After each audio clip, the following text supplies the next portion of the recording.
I don't know. What am I saying? Who are you? What's your name? I don't know. What do people need to know? Maybe we should go and listen to other podcasts and see how they start. Hello, welcome to La Pod. It's a brand new podcast we're going to be putting out from down here in the basement of La Pub twice a month. We're going to be talking to our staff, our community, local bands, local artists, and anyone we think is interesting. Yes, welcome to episode number 13 of La Pod. And in an attempt to thwart the bad luck inherent in the number of this episode, I'm going to start off by getting in some positive vibes and thanking each and every one of you for listening to this podcast, for engaging, for subscribing, commenting, anything you might have done. It's quite often left to like the end of the episode, an afterthought. Oh, thanks for listening, everyone. So we'll just get it in at the start. Thank you. It is much appreciated. If it's your first time, thank you even more, I guess. Not to kind of slight the long-term listeners, but the more the merrier, as they say. And check out the back catalogue. We're getting some decent interviews stacked up there. Well, they must be decent, because this week we were featured in Kerrang! Kerrang! Magazine wrote about little old La Pod.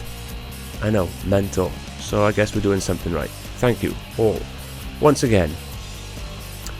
Now for this week's episode, we are joined by someone who has been a long-term presence at BBC Radio Wales. He's been around the Cardiff live music scene for forever, just trying to push it and get it out there and get it as big and well-known and popular and respected as it deserves to be.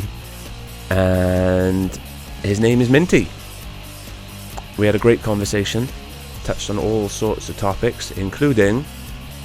And I just remember gearing up because I was so fucking pissed off that Axl Roses walked on an hour and a half late. I just got a microphone and I was like, can people just tell me what they think of this like absolutely atrocious like showing, like a shambolic like from Guns N' Roses? And I got a not standing ovation because everyone was sitting down because they were fucked, but everyone was there clapping. I'm like, I don't know what I've just said. And I gave that landlord all the ammunition in the world to come tell me you've got a different vision of Cardiff to what I've got. I respect that. Talk to me, engage with us, talk to us. And they just literally put the wall up and would not speak to us. Never spoke to me once. Did that for 18 months or so, and then I got really into my radio station. I was like, I really love radio, like really love it. And so I went, I don't want to do my degree anymore, but I don't want to leave uni. I don't want to leave uni because I'm loving the extracurricular stuff, but I don't want to do my degree anymore. So yeah, before we get into it, we spend a lot of time in this episode talking about music venues, grassroots music venues specifically, and the threat of closure that they face quite often, to be honest, even before the pandemic. And that threat obviously has done nothing but increase throughout the pandemic. And there are still 20 grassroots music venues facing imminent, permanent closure right now. That's despite all of the government support and the donations and the help from the community. There's 20 nationwide who are still on the brink of closure. And Music Venues Trust, who have been utterly fantastic throughout the pandemic and beforehand, to be honest, they are still holding a campaign to try and keep them open. They're determined to do all they can. And the website for you to get involved, there's still a few days left to donate and to help in any way that you can, is simply saveourvenues.co.uk. So if you log on to that, saveourvenues.co.uk, you can see the list of venues that are facing closure, and you can see all the different ways that you can help out. So if you have a free second, even right now, I will give you that permission to stop listening to this podcast, go on our website, check out the list, and help out if you can at all. But then you have to come back. Promise me that you'll come back. Please come back and listen to this podcast. But yeah, help in any way you can. And I know as a participant and a member and a grateful recipient of the work that grassroots music venues do, how grateful that the people on those lists, on the imminent closure list, will be for any help that you can spare. Nice. That's the end of that plea, and the start of episode 13 with Minty. 1 lift off. We're live. It always makes me think of Wayne's World as well. You seen that? Oh yeah, of course. What have I seen Wayne's World? I don't know. It's a classic. I was pretty sure you would have, but I don't know. Hello, the pub fans. I love that any Wayne's World fans will know exactly what you're doing with your hands without even being able to see your hands. Just from that sound, they'll know it. They'll know exactly what you're doing. Oh mate, I love it all. Like, hello, I'm in Delaware. So good, so good. Did you see their Super Bowl ad? The thing they got back together, didn't they? No. For a Super Bowl ad. Yeah. No way, there's a class. Super Bowl ad. Yeah, Oh my yeah. word. Oh Yeah. wow. I need to check that out. You have Garth to ping that up to looks me later. exactly the same, which is weird. He's bald now though, isn't he? I must have Isn't had a he? wig on or something. Oh, he but must yeah. have had a wig on, yeah. Yeah. 'Cause I'm sure I did a little bit of a wiki. Do you do that when you like, you like, oh, what are they up to? Who are they now? Where are they? Who are they married to? And all of a sudden you just become like really nosy. Yep. And then the next thing you know, you're balls deep on, on Google looking, for Down who the they are, rabbit what they're hole. up to, where they live, who they're married to. I do that a lot. Live Yeah. on Wikipedia. It's Yeah, not yeah. always correct, of course, but it gives you some sort of guide. Yeah, gives you an idea. Yeah, man. Yeah. So how have you been, man? How Yeah. how are you? Yeah. Good. At the moment, good. Yeah. I mean, as everybody will attest to, past 12 months have been a roller coaster, really. Absolute. Ups, downs, concrete downs. I mean, mental health wise, like in September time, end of August, start of September, I mean, I was at the lowest of the low.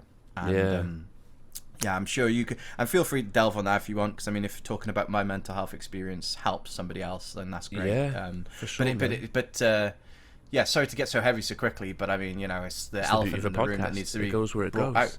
Yeah, but it's the elephant in the room that needs to be discussed, and I'm sure quite a lot of your guests that you've had on the pod since you started it have talked about, the way that the pandemic has helped form them, helped shape them, and also, helped decimate them. And it has really. It's been up, it's been down, it's been all around. I've had, identity issues, identity crises. Should I be doing this? Shouldn't I be doing this? What should I do? Where do I go now? What do I do? Do I get an office job? Do I go work in a supermarket? Like, what do I do? What do I do with my life now? And because live music was what I lived for. And my gig guide's 5 this year in October. Is it really? Which, and it doesn't seem like it because I haven't been that committed to it at times, but over the last year, it's been hard to be committed to anything it in has, the live music it has. scene, But even so- when it was up and running, I had bouts of, depression and stuff like that would affect me. But I brushed off, I carried on, and sometimes it wasn't anything to do with mental health, and it was because I was campaigning, and that had to take a back seat.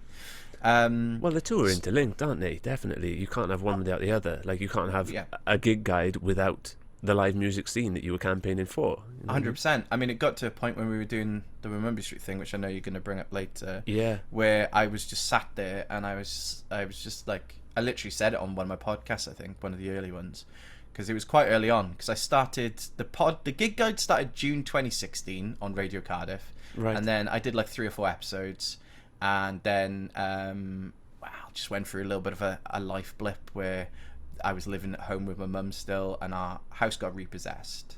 That's all right. It's okay. It's good. Yeah. And I basically was in a position where I needed to get more work. I was freelancing with good hours at the BBC at the time, working at Radio Wales and with Horizons.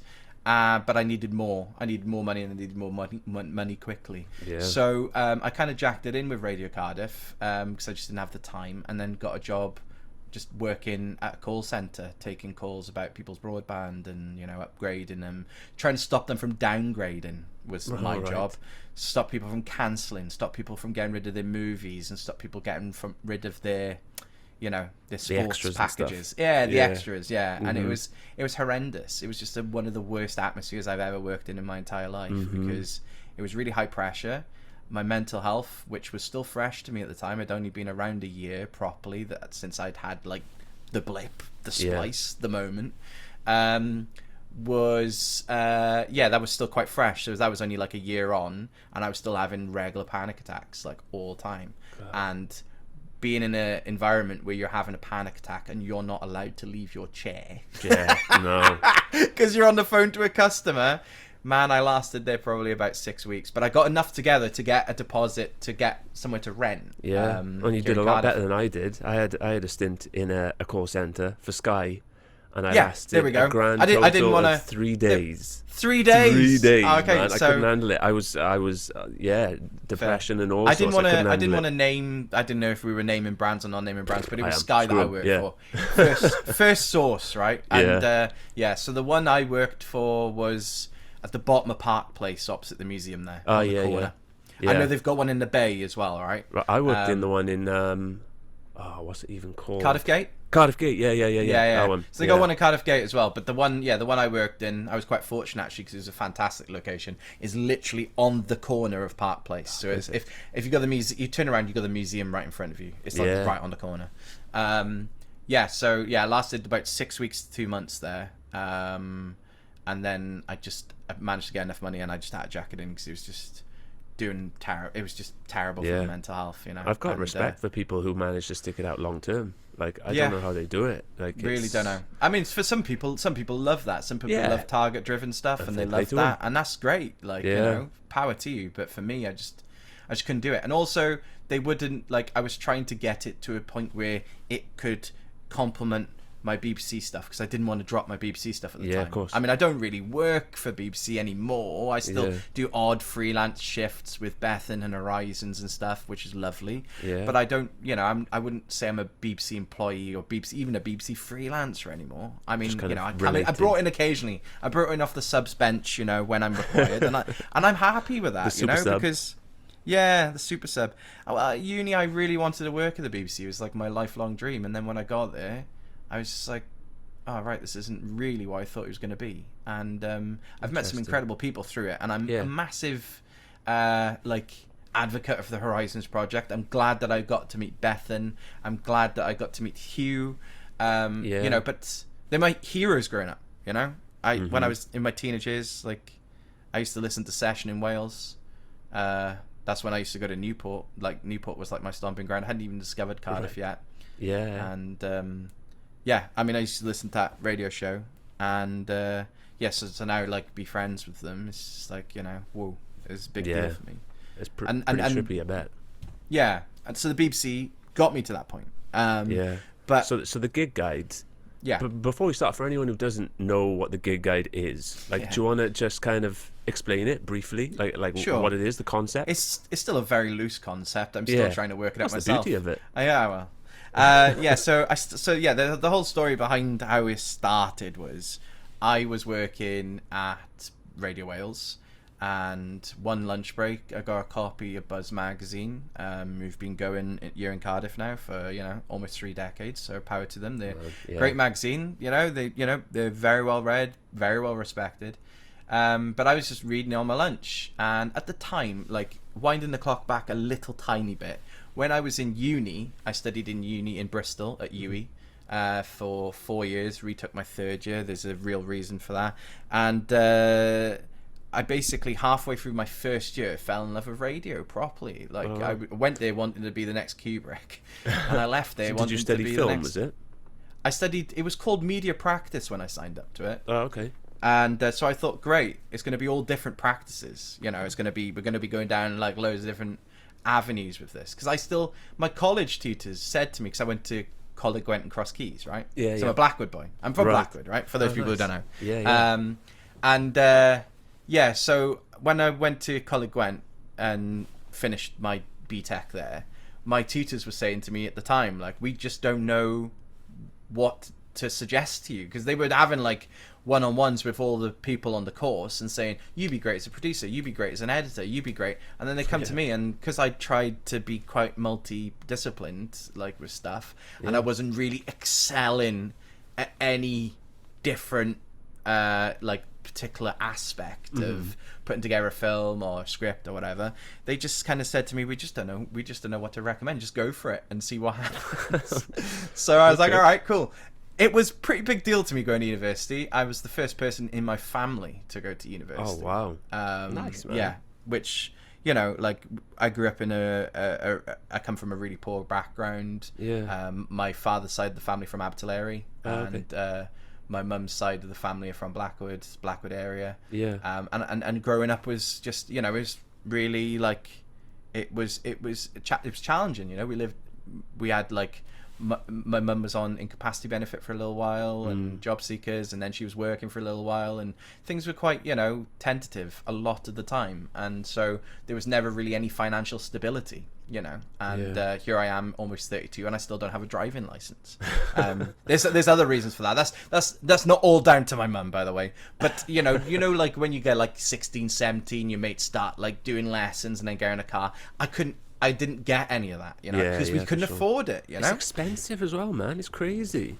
It is, and it is. But back then, you know, I guess inflation. But you know, it was at the time, like we couldn't afford that. You know, we could just barely make ends meet and make sure that the you know, the rent on the house was paid, and you know, there was some form of food on the table, and priorities, and I you know, from the age of 16 when I left school, I was, you know, my mum and her husband at the time said to me, right, well, I wanted to go straight to college. I really wanted to do drama.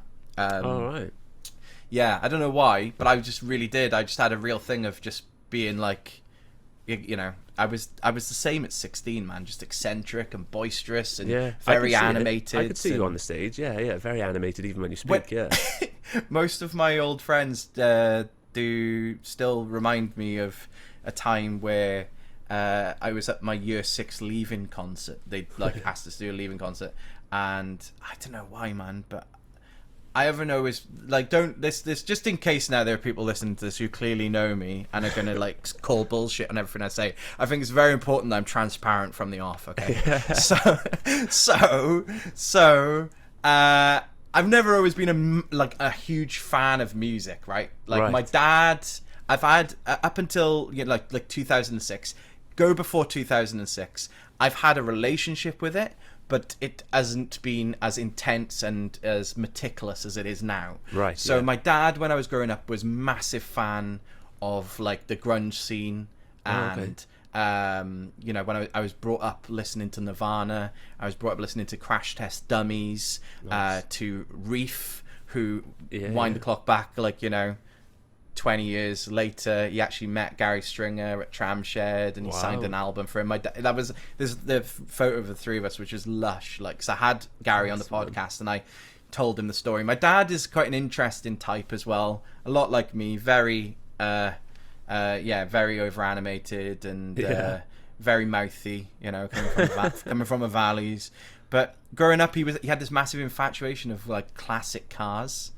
So he used to actually build them, sell them, but also own them as well. So you can imagine, like, coming from a poor background, rocking up to school in like 1973 Fireblush Red Thunderbird, Ford Thunderbird, through those narrow lanes of Abbotsford to Queen Street School, like, and he'd have the windows down, and he'd be blaring, like, you know, Reef, you know, like, what was it? I never loved you, babe. I never loved you, like that, like, or Crash Test Dummies, or Nirvana, or, you know, Fun Loving Criminals was another one. So that was kind of like my relationship. The Verve, he was absolutely obsessed with urban hymns when it came out. So class rides to school by the sound of it. And I used to have like this Grundig stack. He still got it. It's a bit knackered now, but he used to have these like speakers that were like taller than me coming off the ground, and I remember, you know, ones, used to play up the neighbours by turning the volume up ridiculous levels, you know, and so that was like the earliest sort of relationship I had with music, I think, was through my dad, and those sorts of moments, and being dropped off to school. I always used to complain as well, turn it down, do you know what I mean? Like, turn it down. And he takes great pride in reminding me that I used to do that. Then switching the clock on a little bit, then I guess my next sort of relationship with it was through my mum. Like, my mum worked up until very recently, just before the pandemic, she was a cabaret singer, and she used to go around all the clubs and social clubs across South Wales and West Wales and stuff. your Labour clubs, your cons clubs and stuff, and do covers. Nice, man. And up until like last year, what's that? With a band or kind of backing tracks? No. Just like she had backing tracks. Yeah. And nice. It's interesting because up until the end of 2019, she wasn't even using a laptop. She was using Minidisc. Wow. Up until 2019. I can't remember the last time I saw a Minidisc. That's amazing. Yeah. Last week for me. No, I can't remember. But it wasn't long ago. But yeah, she was using Minidisc, and she always used to say a laptop would make me sound shit, and just wouldn't use it. So so then obviously when my mum started doing that, as I flitted, I don't know, most kids I know kind of their parents stay together. My parents divorced at a really early age. They're still friends. Yeah. But because of financial troubles or whatever, I flitted back and forth my parents, both in Abbotsbury and Blackwood, a lot in my childhood. Right. So yeah, winding the clock on a bit. When my mum started doing the cabaret stuff in 2001, then I had a different relationship with music because she was listening to all this music at the time, and up until then, I was kind of like a passive pop fan. I remember my dad bought my stepbrother a Pepsi Cola CD machine, like CD player. Yeah. And in 1997, I think, early 97, and we had the Now CD, and it had like Barbie Girl on it, Steps, Deeper Shade of Blue, Aqua, Steps, Deeper Shade of Blue, Bewitched, C'est La Vie, that was on there. So up until then, and Spice Girls, I remember I got took the piss out of loads in my primary school because my nan and granddad, bless them, they bought me a Spice Girls wristband. It was like a leather Spice Girls wristband, and it was, I always remember, it was like a luminous green with pink Spice written over it. And I got the piss taken out of me for that. And I don't know why I liked the Spice Girls first time around, but I just did. I don't know why. I was a kid, man. I was 8 years old. Do you know what I mean? Like, anyone who says they didn't were probably lying. They were just trying to. Anyone who says they were listening to Nirvana full on from 8, you're a liar, because you were listening to what they put out on CBBC and CITV, and I won't have anything different. But so anyway, up until the point that my mum started cabaret singing, that was kind of like my culture, just a mix of the grunge that my dad was listening to, but not really understanding who Nirvana were, not really understanding who the Crash Test Dummies were, and then the mixture of pop that was going on whilst wearing my leather Spice Girls wristband. And then so then my mum started cabaret singing, and she started doing like loads of stuff. Like my mum does crooner stuff. She went as far back as Matt Monro. She loved Matt Monro, but like Sinatra, Dean Martin, that sort of Classics, stuff.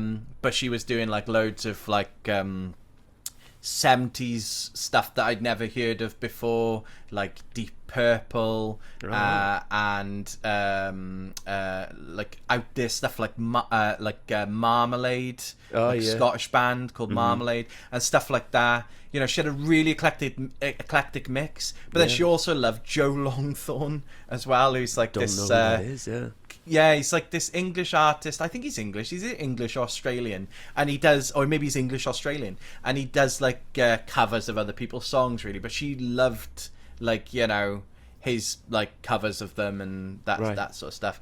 Both of my parents collectively were massive Elton John fans. So I got a lot of Elton John as well. Daniel, which is my actual name, for those people who didn't know that. Pulling back the curtain there. Well, some people don't know. Some people don't have me on Facebook. Go, is your name actually Minty? And I'm like, and I always go, yeah. And then they go, no, I'm Daniel. They well, all right, okay. Or the other classic one is, I always say, my parents named me after Elton John, an Elton John song, and they go, what? Elton John had a song called Minty. And I'm like, fuck's sake. But yeah, no, they loved. Yeah, they basically wanted. My dad wanted to call me Elton, and my grandparents were absolutely none of it. No, and my mum wanted to call me Leave-On, I think. Leave-On, I think it was. Yeah, which is another Elton John song. They didn't want it.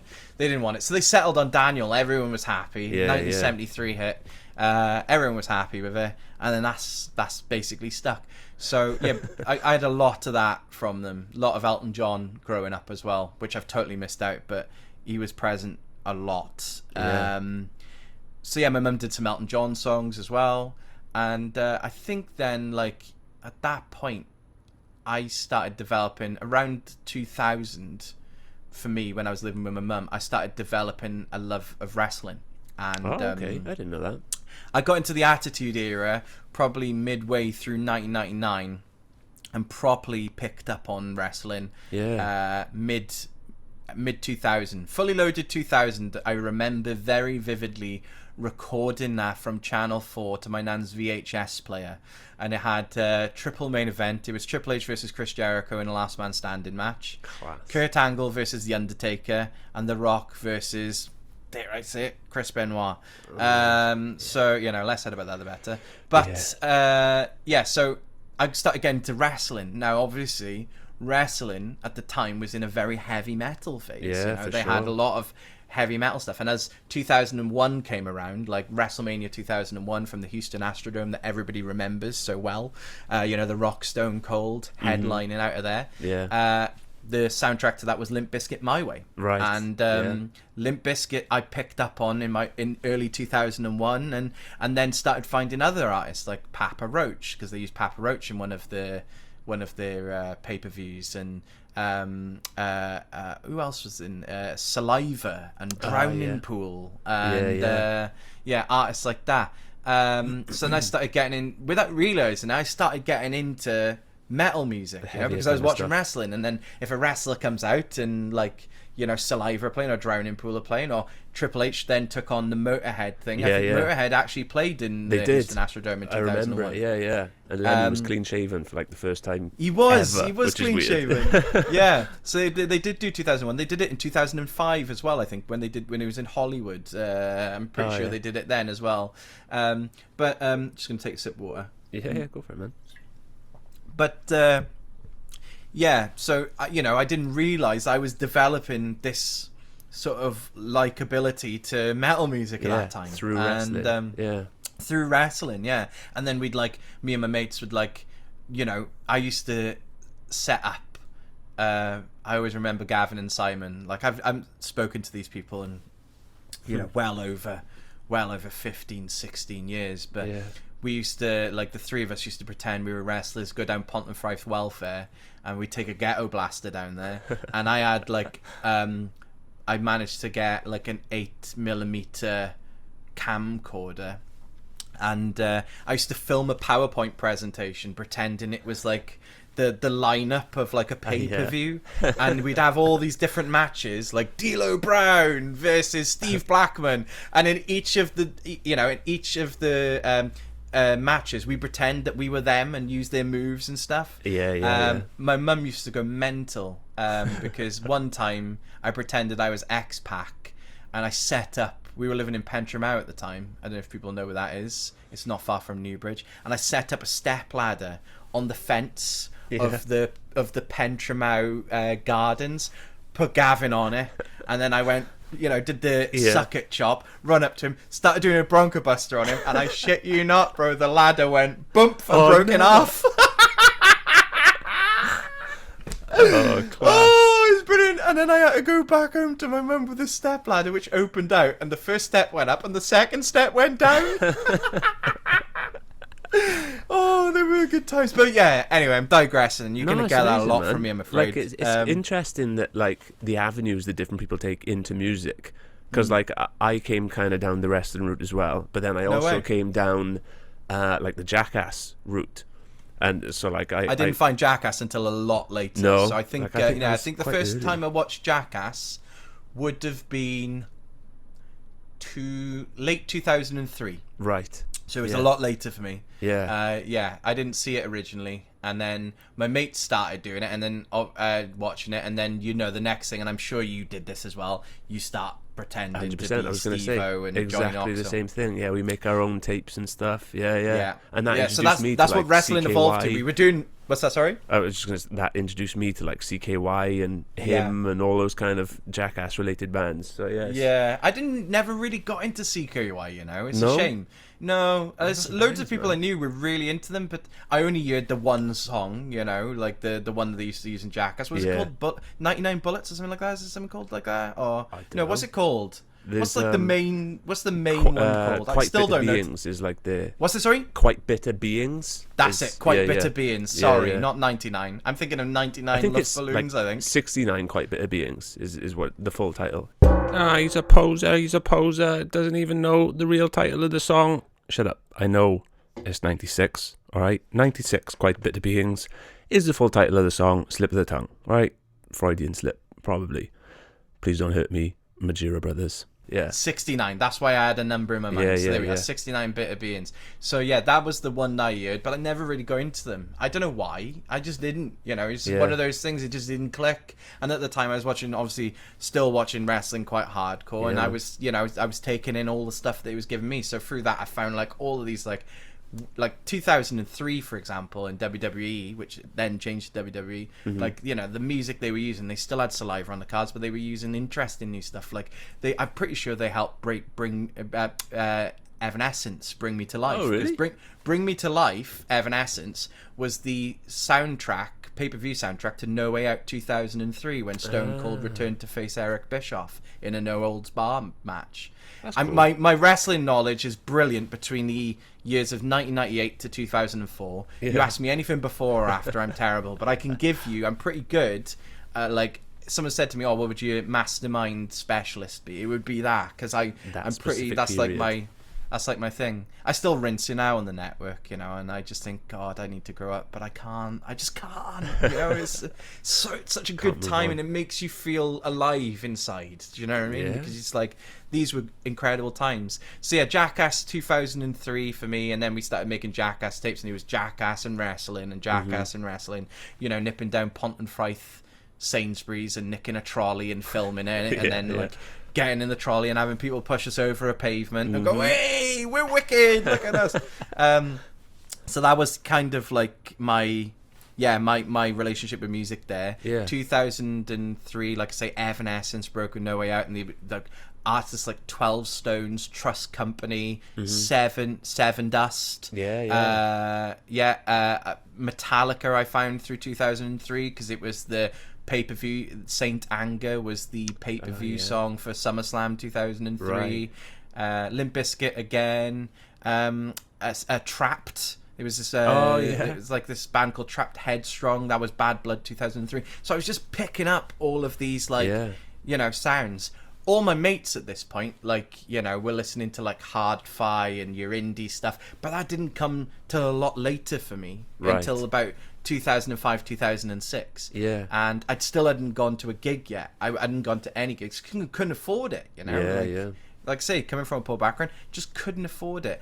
And maybe was arrogant to the fact, because I didn't know at the time, because I was too young, how much it cost to go. If I knew it was only £4, maybe I would have, but my time didn't come to go to my first gig until 2006. At the start as well, at least for me, like the first gigs that you go to aren't often in like the smaller grassroots music venues, like the ones that cost £4. Like mine, I've said it before and I'll say it again proudly, my first gig was Nickelback in the arena.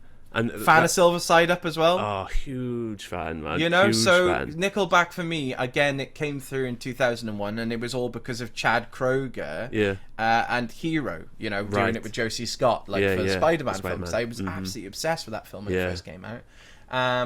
And I didn't know much about Nickelback, and then someone had Silver Side Up in that time, and played it to me, and there was like 2 songs that still stick out to me now. Too Bad, Too Late, Some Wrong, Some Love. And How You Remind Me, obviously, but How You Remind Me was everywhere. It was on it was on the Now CDs, it was a big deal. Like it was huge. It was kind of like one of those like off-piste pop songs that existed. You know, you always used to get them at the later end of the disc. You know, Right. you'd get your Robbie Williams and S Club 7 at the top, and then down the bottom different. you'd get your Pulp and, you know, your Supergrass and your Nickelbacks. Yeah. I can't believe I've just grouped Pulp, Supergrass and Nickelback in one cohort. Like, but yeah, as I say, my first gig came in 2006, and it actually, well, I don't know if it was a grassroots music venue or not, but you know, it might be. The whole thing is like, when I was in school, all my mates, I remember my mate Collins at the time had like this massive MP3 player, but it was like, it wasn't an iPod or anything. It was like a brick. It was like what like external hard drives look like right now. So I got one here. So kind of like that. It literally looked like that. That was what his MP3 player looked like. And I remember him saying, oh, you know, stores like 20, 30,000 songs. And I was like, oh my God, wow, it's amazing. And he literally like had everything. He was into like Block Party and Sunshine Underground and Hard-Fi and the Futureheads. And all stuff like that, and I hadn't discovered any of that sort of stuff yet. Right. I used to listen to Radio 1 a lot in 2004, 2005, more 2005 when I was in my final year leaving school. And I remember Joe Wiley and Colin and Edith breaking Sigur Rós, Hoppy Polla. Man, you've got a great memory for these sort of stuff. It's just stuff that sticks in your mind. It's just stuff that is just stuck in my mind, and but like, you know, the dates like, as well. I can't do dates. I would never remember like what year this happened and stuff. Yeah, I mean, what's happened in 2017 and 18 and 19, you know, is a blur for me. But I don't know why. I guess I was so hungry for it, and I was just like, you know, like I used to have like this little tiny crappy what are they called, the Goodman's radio, FM radio that I used to just have, and you know, in my pocket. I would walk around, and because I didn't have a car, or you know, my parents didn't have fuel to take me places, so I used to do a lot of walking when I was a kid. Walk, you know, to my mate's house, or walk to, you know, my girlfriend's house, or whatever. And so that I remember just listening in 2004. The bands I remember from 2004, because I listened to Moyles and Joe and Colin and Edith a lot during that time, were bands like Razorlight. That was when Golden Touch was coming out, and stuff like that. The Thrills, a Northern Irish band. I don't remember them. No. They used to have a song. They had a couple of songs. One was called Whatever Happened to Corey Haim, and the other one was called Not for All the Love in the World. You probably recognize Not for All the Love in the World. Yeah. What's that? If you played it, I probably recognize it. Yeah, it's like, not for all the love in the world, but maybe she didn't realize that that's a lot of love. But then that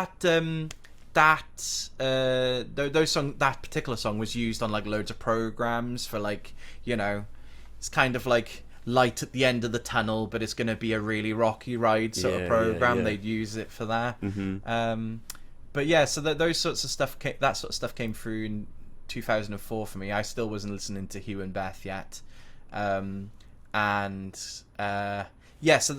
like stuff like, there was a really good band who, unfortunately, I think a member of them died, that I picked up from that Radio 1 time. They were really indie heavy with Radio 1 in like 2004. Yeah, for sure, early 2000s. Yeah, Colin and Edith loved it. They lapped it right up, and I mean, Joe Wiley had Everybody Under the Sun in the Live Lounge back then as well. True. And man, those Live Lounge CDs were great as well back in the day. They were superb, weren't they? Yeah, absolutely superb. Loved them. There was a band called Hope of the States, they were called. I don't know. Yeah, I don't know if anyone knows who they are. Hit me up if you know who Hope of the States are, though, on social media. I'd love to know, because they were great. I think a member of them died, and then they disbanded.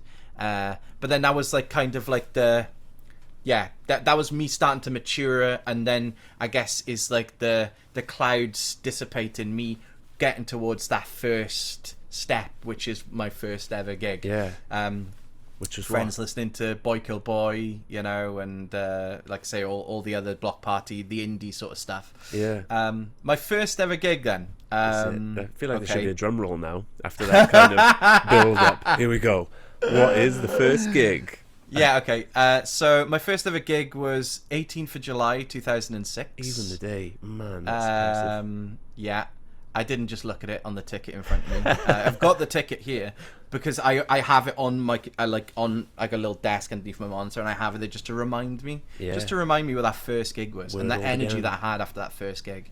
So it's there, blue tacked up, but I would have remembered anyway, because it was an interesting build up. 18th of July 2006 in Barfly. In Cardiff. It was a band that doesn't exist anymore. They've done a little bit, I suppose, but they're called Captain. They're like a pop rock, art rock band. Oh, okay. They've been in like EastEnders on the radio and stuff like that.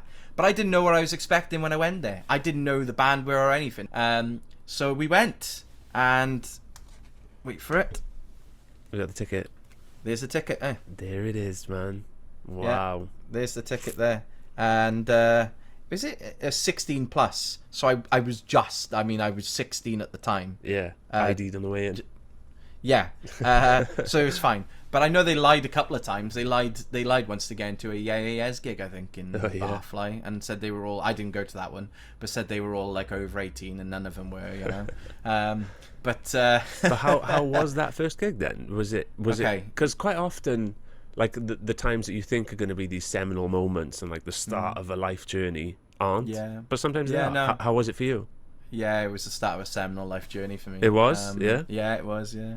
Because I just didn't know what to expect. I remember we going down there, and I'd listened to the band, got a gist for what the music was, you know? Yeah. A lot of, like, synth and, you know, guitar and licks and stuff. At the time, I didn't know what any of this terminology meant, but, like, at the time, you know, I was just like, oh, this is quite groovy, you know? It's quite arty, quite groovy.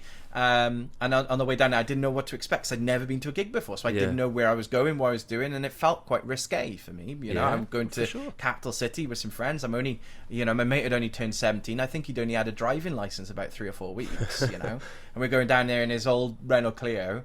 I say old Renault Clio. I used to love the shape of the old Clio. The way that the bum used to go like this. Yeah. Oh, so nice. Yeah. I always said that my first car would be one of them, and still not driving. It's still time. It's still around. Yeah, it's still around. Yeah, I don't know how many are roadworthy though. But yeah. Anyways, so yeah, we're going down there. Don't know what to expect. We park in the NCP on not Westgate Street, on Greyfriars Road. Yeah. Come round the corner, down to the castle. So I'm like, oh, where's Barfly then? You know, and down we come, and then it's there opposite the castle. Yeah. I don't know if people remember. If you don't remember where Barfly was, it was literally on the corner of Queen Street. You had the bank, and then you had the Pizza Hut. Pizza Hut's still there. Bank's gone now, and then a few offices, and then it was sort of like, it was there next to Sony. It was a Sony audio shop at the time. It used to sell like speakers and CD players and all that. Yeah. And I didn't know what to expect at all. So in we go through the door, and I'm like, oh, where's the venue? Then you have to go down the stairs. It's underground? All the way down. Oh my God. So down we go, and there's probably about, about 15 people in there. And I don't know how to feel.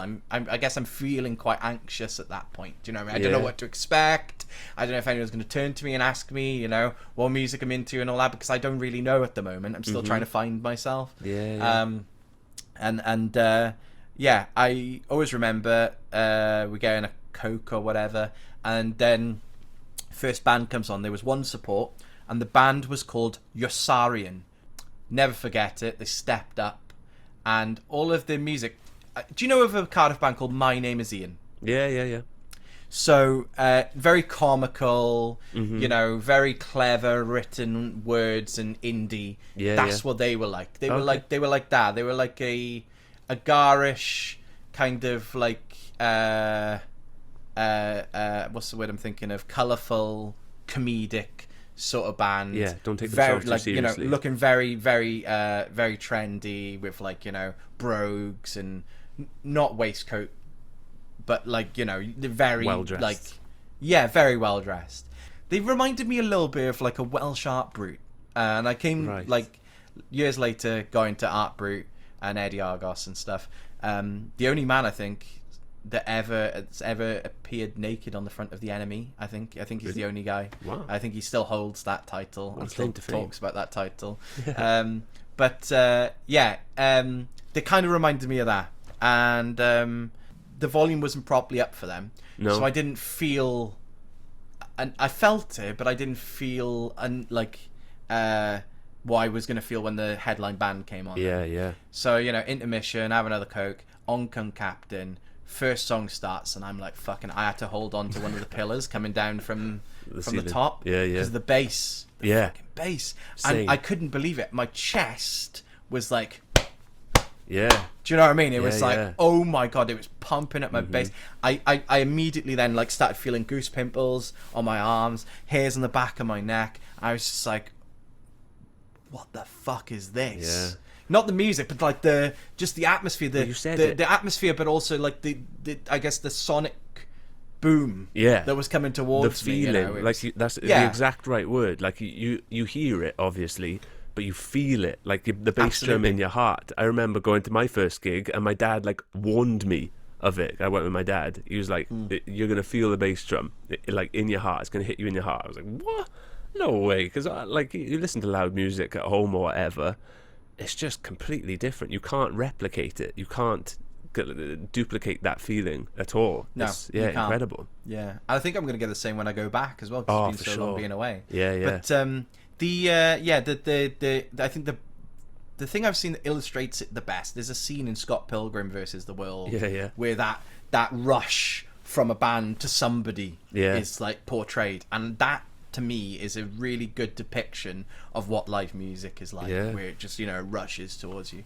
But it was just like I had to, for the first couple of songs, I had to hold on to the pillar because I was just like, I think I'm gonna fall over. It was just so powerful, I know it'd be an underground and probably an overzealous sound guy gearing our master up, do you know what I mean? A little nudge. It was just like, but man, it just blew me away, absolutely blew me away. And then afterwards I met most of the band, like, because I was just a bit of a fanboy by that point. I suppose I'd heard the records up until now.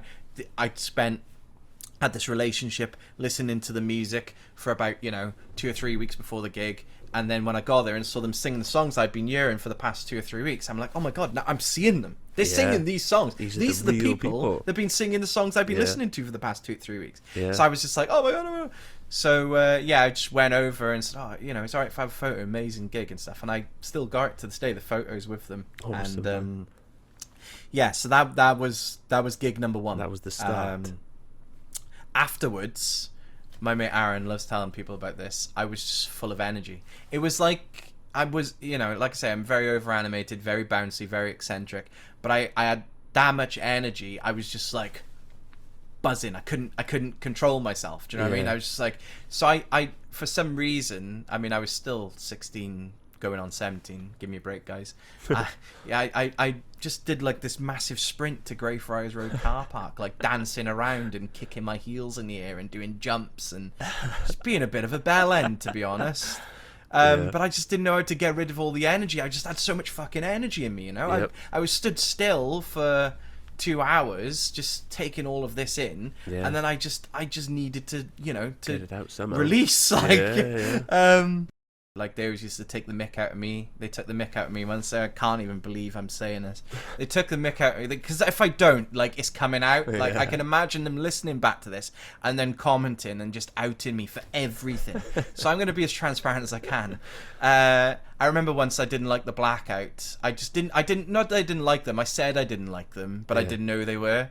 Sean Smith's going to hate me like fuck now as well. But like I just didn't know who they were. I hadn't experienced them. So they basically made an emo name band up on Windows Media Player, and I think the name of the band was called Thanks All the Same, but We Don't Need a Name. That was the name of the band. They just named it, but it was a Blackout track. I think it was Fashion Conscious Suicide, and they basically named that track that, sent it over to me. I was like, oh, I fucking love these, and. It was the Blackout after I'd spent ages like sucking you into them. That's amazing. So like I have got ribbed for that, and so my credibility hasn't always been there in the past, and I am happy and comfortable being transparent about that. Embrace it. But moving on from that, I guess I just kept going to more and more gigs. Then, like 2007, I went so many, and I was fortunate enough, obviously, won't mention the headliners too much, but I do feel for the boys from the band. But, you know, like the Full Ponty, 2007, what a lineup. What an incredible lineup, you know, and what an incredible time. I was massively into the Automatic because of Collins, and I just love the Automatic. Now, this is where things get really weird. Fast forward the clock to 2018, I moved in here. 2018, moved into this place. This house, this is where it all gets really weird. My landlord of this house, his parents, unfortunately his dad's passed away, were the old landlords of the old Le Pub. No way. Yeah, James Laurison's my landlord. Really? And, wow. Yeah. And James Laurison was the front house for the Automatic. Oh. Which is just like weird, mad. Man. That just blows my mind, right? And then years later, when Penny left and Paul Mullen from Your Codename Is Milo joined, Paul Mullen lived in this house with James, and they recorded stuff in this room that I'm in now. That's like crazy, it is fucking mental. That out of all the houses we could have picked to rent in Cardiff, we chose a house that had such a stemmed and steeped history. With no prior knowledge at all? Like, you didn't know who the landlord was not or at anything? all. No. I loved it because the reason I moved here, because, you know, I was living in Pontcanner at the time, and we came across, three of us, and we had a look in this house, and we came up the stairs and in through the door, and I loved this house because this is like a loft. I'll quickly show you, pan the camera around. So this is the loft. Nice. Yeah. And I saw that, but I saw this staircase here, and at the bottom of the staircase is another room. There's a room with a staircase in it. I just fell in love with it. I was like, this is perfect. And I came up the stairs and I went, oh my word, this loft could be my podcast studio. Yeah. Like, this could be it. This is it, you know. And we can get guests over and it'd be sick. Could put a sign up on the brick, which I didn't have before, and it's there now. Like, I didn't have that before, and I was like, oh, I could, you know, literally we could make this look proper. Yeah. So I was doing my gig guide at the time still. I mean, it was going. Yeah. But it was like, it was, you know, it was still done in the bedroom and stuff, and people would come over, but I didn't have any branding or anything like that. And I was like, this is the next step. Official. So we didn't know anything about the landlord. Yeah. And the only way I knew about who our landlords were is because I saw it in the contract, and I just did a Facebook stalk. I shouldn't have, but I had to. I just thought, I wonder if we know them. Like, you know, who are our landlords? Like, can we become friendly with them? Because we're going through an agency, you know. And agencies are lovely and great, but, you know, I've always in previous tenancies, especially at uni, I've always gone through landlord because it's better, it's nicer. Agency's still present, but always good to have a relationship and a rapport with your landlord. So anyway, I Facebook stalked James and went and found that we had like 30 friends in common. We got fucking 30 friends in common. How you know, how is this person mutual friends with James? And then I had a look on the thing, and I saw that that basically he used to be front of house at Club Evil Bach. So I said to Bethan Elvin, because obviously Bethan's husband Richard used to work in club. Who's James Laurison? And they were like, I used to be front of house at club. I was like, all right. He was like, yeah, his parents used to own the old Le Pub. And I was like, you fucking kidding me? And then when I looked more into him and met him, and he was telling me about the Automatic stuff, I was like, I can't fucking believe this. You can't write this stuff. It's mental. Such a small world. Weird. Mate, of all the houses we could have chosen to rent, we almost didn't pick this house, and we went for another house over the other side of Roath. I just can't believe it. Like, it's just absolutely incredible. Yeah. But anyway, yes. It's just really weird that Collins was doing all that. I go into the Automatic, and then years later, I'm here with the Automatic. You know, I'd been for a long time. Yeah. Still smell them now. I can. But yeah. Anyway, so Full Ponty, like, you know, that was big. I mean, 2007 was so prolific for me. I saw so many huge bands in 2007. The Used in the Solus. Or in the Great Hall, that was mad. Saw the Automatic and Viva Machine so many times there. And 2006 tail end, 2007 was when I started listening to Session in Wales with Hugh and Beth. Okay. Collins was listening to them, and I just picked up on it, and I just, you know, that was it for me. I just started listening, and then obviously Hugh leaves, and you know, goes Radio 1 proper, and takes over John Peel show and the New Music We Trust thing, and And Beth still keeps on doing it, and then it takes all different shapes and stuff. And then I went away from it for a bit, and then I came back to it. And so that's really where it started for me. In 2007, there used to be a community operated radio station. I only did 4 shows on there as well, called Voice FM, and it was run by a policeman. I can't remember his name, and he used to be run at a Newbridge Memo. And I did like 4 shows on there, and I was I was nuts. I couldn't believe it. Me and my mate Reese did a show called Bitter Shreddies. Bitter Shreddies, Bitter Shreddies. Yeah. It was like from 9 in the morning till like 11 or something, and he'd play a song that he really liked. So he'd play like Joanna Newsom and Arcade Fire, and I'd play Taking Back Sunday. It was like such a weird ass like mix. And we only did it like 3 or 4 times, and I don't know why. I think something had happened, because I would have done it for longer. I think it was just like over a summer period. They only allowed you to do it like over the summer, and then after the summer, it was kind of like this. We're done now. They maybe had what's called an RSL, which is like a temporary FM license. Okay. Maybe. Mm-hmm. But yeah, it finished anyway after 4 to 6 weeks. Yeah. And then I was away then, man. I was going to gigs all the time. Yeah. So they were kind of like the really early stages of that. Yeah. And then, going to TJ's and going to the pub. So when did things kind of switch for you? So we've talked a lot about like you going to shows and getting excited by shows. When did things kind of switch to you trying to get other people to shows, getting excited about shows, like recruiting people to shows? Is there a switching point? I mean, it's a lot later. Yeah. Before that, I got interested in radio, and I always remember Reading 2010. I'd seen they had everything on the BBC introducing stage, and I remember seeing Hugh on the side of the stage, like I could see him there, and I was just like, oh, cool. How good would it be? I mean, I was well into gigs by then. I'd probably surpassed the 100 mark by that point. I think. By 2009, if I was started 3 years prior. But I just remember, how cool would it be to like watch a band from that side of the stage? Yeah, do you know what I mean? Yeah. It looked different, but how cool would it be? And they'd get to like chat and chill and stuff like that after. And obviously I'd listened, I knew who he was, I knew who Beth was, and both of them were comparing there. He was doing like the main stage of BBC Introducing, and Beth was doing the Enemy Radio 1 stage at the time. Right. And I was just like, my first festival was a year prior to that as well, Red in 2009, but I only went for a day. And the Red in 2010 one, we went for the full 3 days. So then when I started going to, go into these festivals, or going to that festival in particular, and going to the stages and seeing people stood on the side and all the other things that come with the performance, and the light, the sound, and all that sort of stuff. I was like, oh, this looks really cool. And I just, that part of me just really, it lit up, and I was like, oh, how do I get involved in this? So much so, at Red in 2010, again, friends will never let me forget this, on the Friday night, Guns N' Roses were headlining. Yeah. And Axl Rose walked on an hour and a half late. And I kicked off. Like, I was proper kicking off.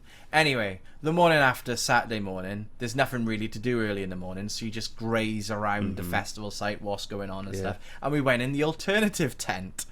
Anyway, so basically we sat there, this thing's called Instigate Debate, it was called, I'll never forget it. My mates Reese and not Reese, Azzy had buggered off. He's like, I'm not going to this, and he went to watch Two Door Cinema Club play on the Enemy Radio 1 stage. We were very, very low down the bill, nobody knew who they were then. And I didn't know who they were then. I wish I did, because I would have been there as well.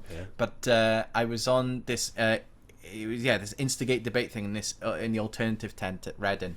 And anyway, I'm sat there, and then they're chatting about something, and I can't remember what they're chatting about. I think Guns N' Roses did come up, or something. Or no, I don't know if they did. I can't remember what they were on about, like literally. But all I remember was, on the panel was one of the members of Baby Shambles, the couple who did Rage Against the X Factor, and got them, and got that campaign up and running. Steve Lamacq. And I think it was either the editor or like a senior reporter for the Enemy. Right. And Steve Lamacq had to leave. He got up and left. because he had to go somewhere. He was doing something, probably six music related, radio related, something like that. He just left in a huff. No, I don't think it was. I think it was left. six music related or radio related or something. Yeah. And I just remember gearing up because I was so fucking pissed off that Axl Rose walked on an hour and a half late. I just got up. Is there any questions? I just got a microphone and I was like, can people just tell me what they think of this, like, absolutely atrocious, like, showing, like, shambolic, like, from Guns N' Roses? And I got a not standing ovation, because everyone was sitting down because they were fucked. But everyone's there clapping. I'm like, I don't know what I've just said. I literally don't know what I've just said. Next thing we know, the guy who's comparing it invites me up onto the stage. Never. Now, at this Instigate debate thing, and I'm sitting on a seat that Steve Lamacq was sitting. Steve Lamacq had a Tuborg there, because Tuborg used to sponsor Reading Festival. Yeah. And he didn't take it with him. So I had Steve Lamacq's Tuborg. I'm sat next to the guy from Baby Shambles. And then someone gets up and goes, I wonder what the panel think about counterculture and if there'll ever be another counterculture. You know, talking about, like, counterculture through the years and stuff and the punk scene and stuff like that. Everyone's giving their answer. Now, I know nothing about counterculture for this time, mate. I don't know anything. You know what I mean? And to be honest, I'm still learning. Everybody's still learning. But the only way I can describe the way I was there on that day is, have you ever seen it when the cleaner gets accidentally asked onto the BBC News channel to talk about Apple downloads? No, what? This is a real thing that happened? It's a real thing that happened. It's on YouTube. You can find it. There's a guy called Guy Gomer. I can't remember where he's from, but he basically applied for a job at the BBC to be a cleaner. They thought his name was Guy something else. They thought it was him and brought him in. So they got a guy who applied to be a cleaner for the BBC on BBC News 24 talking to the news reporter about it was some sort of thing about, like, there was like a court case about illegal downloading. Yeah. And he's like, well, you know, people are downloading all the time, and he just goes, you know, like, why didn't he say anything? He's like, bro, I only just because he was so nervous. You can see it in his face, though. Yeah. She says, Guy Cooney. That's it, Guy Cooney.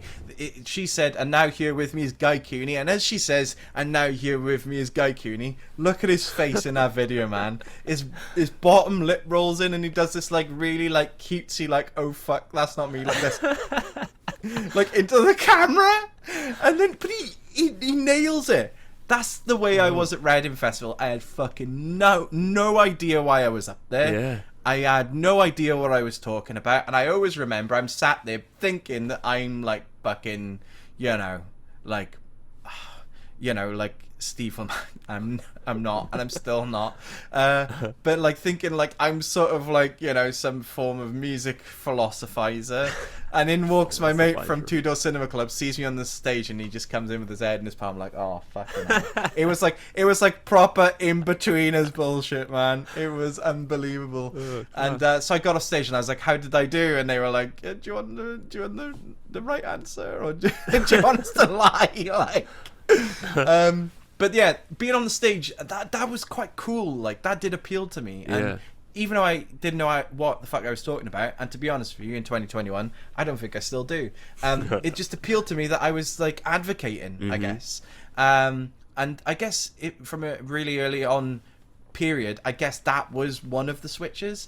The other one for me was in uni. So I went to uni in 2011, studied media practice, as I said, at UWE, and did the degree for about 2 months, and then it came to the December, and my lecturer was like, right, basically I also have to put another disclaimer in here, because I understand that this person I am about to talk about has come under a bit of contention recently. Not advocating him at all, but at this point nobody knew anything or whatever, and he was just an older guy who wore tracksuits. Tim Westwood was doing a talk at our uni, and at the time he was doing Drive Time BBC Radio 1 Extra, and they basically said the radio station at our university, didn't even realise there was a radio station, so my ears pricked up, are doing, like, this talk with Tim Westwood from 1 Extra. They've organised it for him to come in and talk to people about radio. If you're interested, get along. So I did. I went to the I need to set the scene now. In 2011, I had hair longer than yours. Oh, yeah? Down to my shoulder here, and it was bright red. Nice. It was, yeah, I dyed it, obviously. Yeah. I got into, like, dyeing my hair in the emo phase. Yeah. And then I just couldn't let go. Do you know what I mean? And I really didn't let go until, like, 2014. And I thought, okay, I'm approaching 25 now. I should probably think about doing something with my fucking life. Maybe not already. So I shaved it all off. That's another story for another day. But, yeah, so I was long red hair. I was there and watched the talk, and he articulated himself incredibly well. You know, I'd only known about him through like the Pimp My Ride UK stuff, yeah, and of course. you know, the infamous like all that sort of stuff. But yeah, he was in a tracksuit, and you know, he was in his late 40s then, I guess, early 50s, and he just articulated himself very well. Another person who was there at the time was I can't remember her name. I want to say maybe it was Adele Roberts, who then went on to like do Radio 1 and stuff, but she at the time was doing One Extra and was there with him, and so yeah, I just thought, oh, this is really cool. What an avenue, you know. I've come here to do film, but radio's a possibility. And then at the end of this talk, they said, just to let you know as well, Tim is doing an outside broadcast today from the university bar here at UWE in Frenchay. Come along if you want to check it out. So I thought, well, nice. I'm here now. I'm at Frenchay campus. There's no point me going back to Barrow Ashton, which was the campus I was on, which is like the other side of Bristol by Clifton Suspension Bridge. Right. I may as well stay here and check it out. Yeah. So I went, got some food, and then, you know, the show started, and I just stood there like watching, you know. Now, obviously, when you're looking for content for a radio show and you have a guy with a beard and long red hair down to his breastbone stood right in front of you, you know, that's a money bag waiting to happen for a radio show, isn't it? Yeah. So it didn't take him long. I think it took him about 25 minutes before he clocked me, and he came over and was like, who are you? And I said, and I literally, man, I still got the clip, and it's cringe to this day. Like, I literally went something like, my name's Minty, and I'm from South Wales! Thinking I'm on, like, fucking Family Fortunes. Yeah. And it was so cringy, bro. Oh, my God. Like, the things I've done in my past, this is why, I mean, I gotta be transparent about these things, because if I just hide it all and say I had a brilliant upbringing, and, you know, like, I knew all about music from a really early age, it's all coming out in the wash. Gotta get ahead of it. So it's really important to just lay it all on the line. But yeah, and so he was like, look at you with the long red hair, baby, you know, and all this sort of stuff. And he's like this with his, like, elbow, like, nudging me in the ribs whilst he's got the mic in his hand. Yeah. And he says, so then, how often do you wash your hair?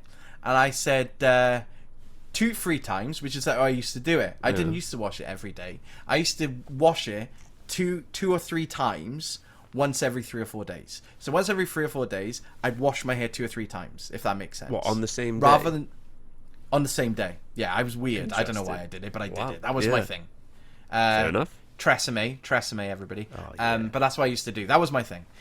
So I said, you know, I do it, like, wash it 2 or 3 times, once every 3 or 4 days. And he's like, no wonder! And you could hear, like, the background, you know, like that classic, like, oh, yeah. So nice. Everyone does that. And he goes, no wonder the girls don't want to get with this boy. Look at the split ends on this guy's head. And he's ribbing me like that. I'm like, fuck it, I'll play along. Yeah. And he was like, And he brings the mic back to me. I was like, can I mention the brand? Because I'm going to say fucking Tresemme now on Radio 1 Extra. And he went, the brand of your hair is long red hair, baby.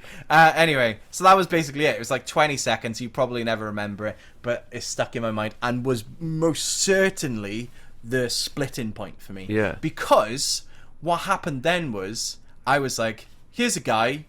People love him. People looking up to him. People seen him speak. I mean, obviously, like, I'd heard Hugh and Beth, people loving them and texting and stuff, but this was my first face-to-face sort of experience of this happening. Yeah. And I was like, he's playing the music he wants. Like, you know, he's basically saying what he wants. This is fucking great. Like, I need the soapbox. And at that day, the radio station were doing sign-ups for people to sign up. So I was like, fuck it, I'm going to sign up. Yeah. I'm going to sign up, I'm going to do a show. And I signed up that day.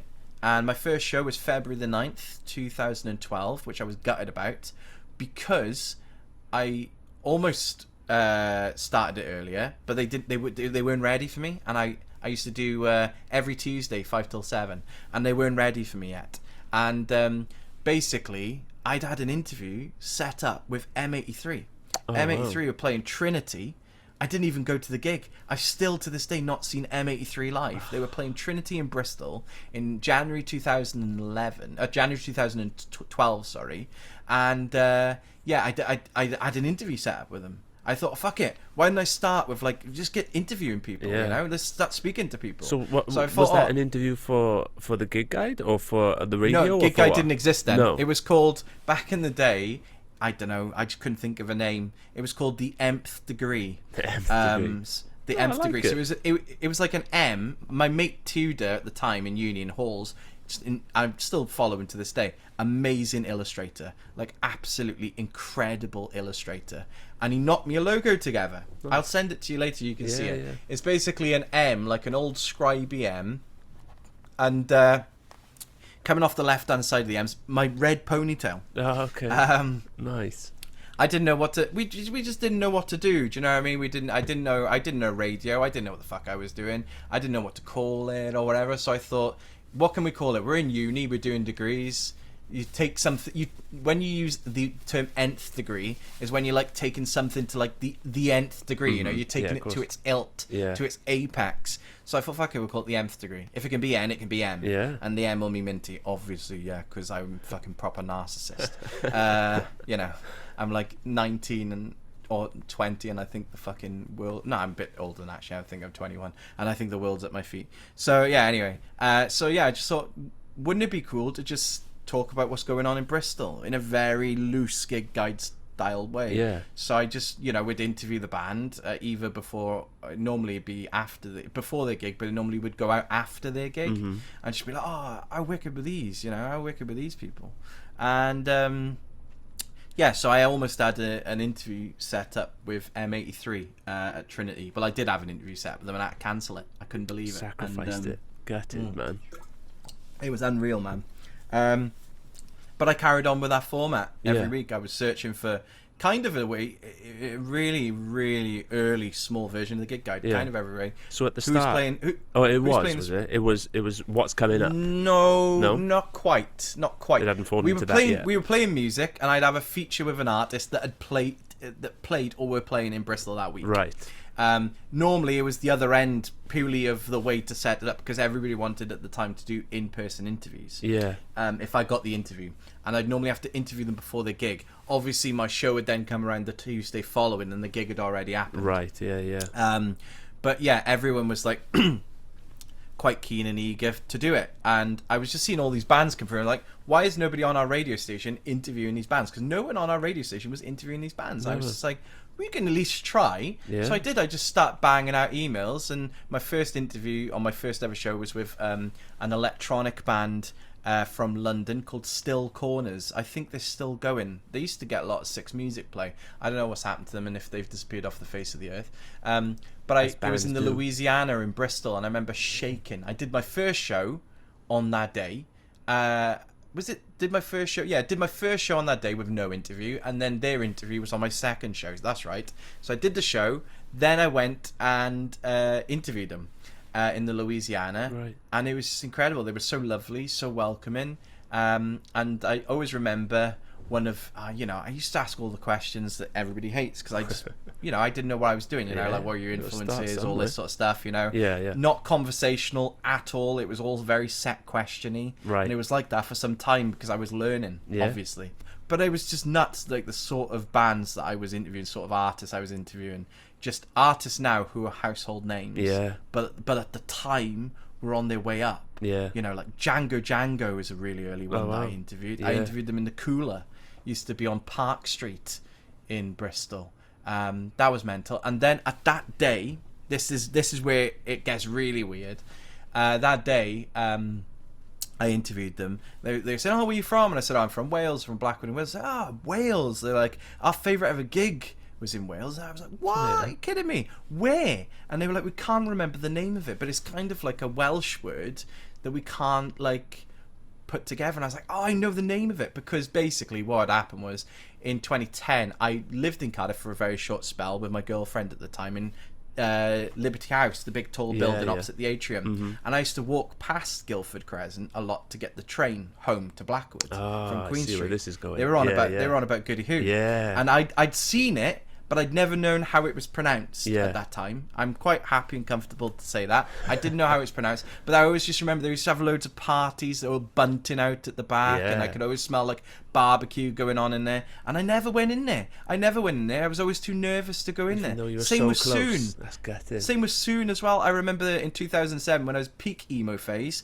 the first Soon festival getting announced, and I thought, I don't know if I should go to this, because I don't know, like, if you go to speak Welsh, and what if you have to speak Welsh? And at the time, I passed it a long course, but I wasn't fluent, and I didn't know if I'd fit in that crowd. So I totally just wrote off the first Soon festival, and I didn't go to Soon then for 7 years. Never. The first Soon I actually went to was 2014 Dim Soon. Wow. And so like I'd gone past Goody Who sometimes, so I'm there with Django, and they're trying to articulate this place name to me on tape, and I've still got it somewhere on one of my hard drives, and I'm like, I know it, I know the name of it, I can see it, is it by the bridge? And they're like, yeah. And they'd, funnily enough, fast forward in the clock, when I did the Goody Who campaign, Toby Cameron from On Par Productions, who started cutting his teeth as a filmmaker, there in Goody Who, used to film all the festivals and nights and stuff, and we've got the footage of Django playing there. That's cool.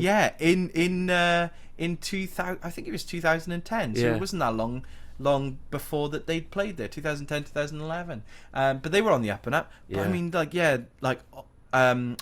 who else they interview? Lucy Rose, when Lucy Rose was on the up and up.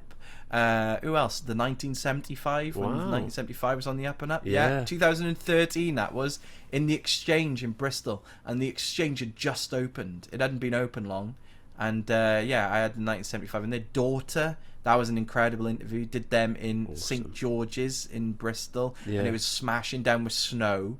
And St George's on Park Street, and I'm like climbing up Park Street, slipping everywhere with audio equipment in my pocket. Bowling for Soup I interviewed. Obviously they were very well established, but I managed to get an interview there, and I thought, this is, it's amazing.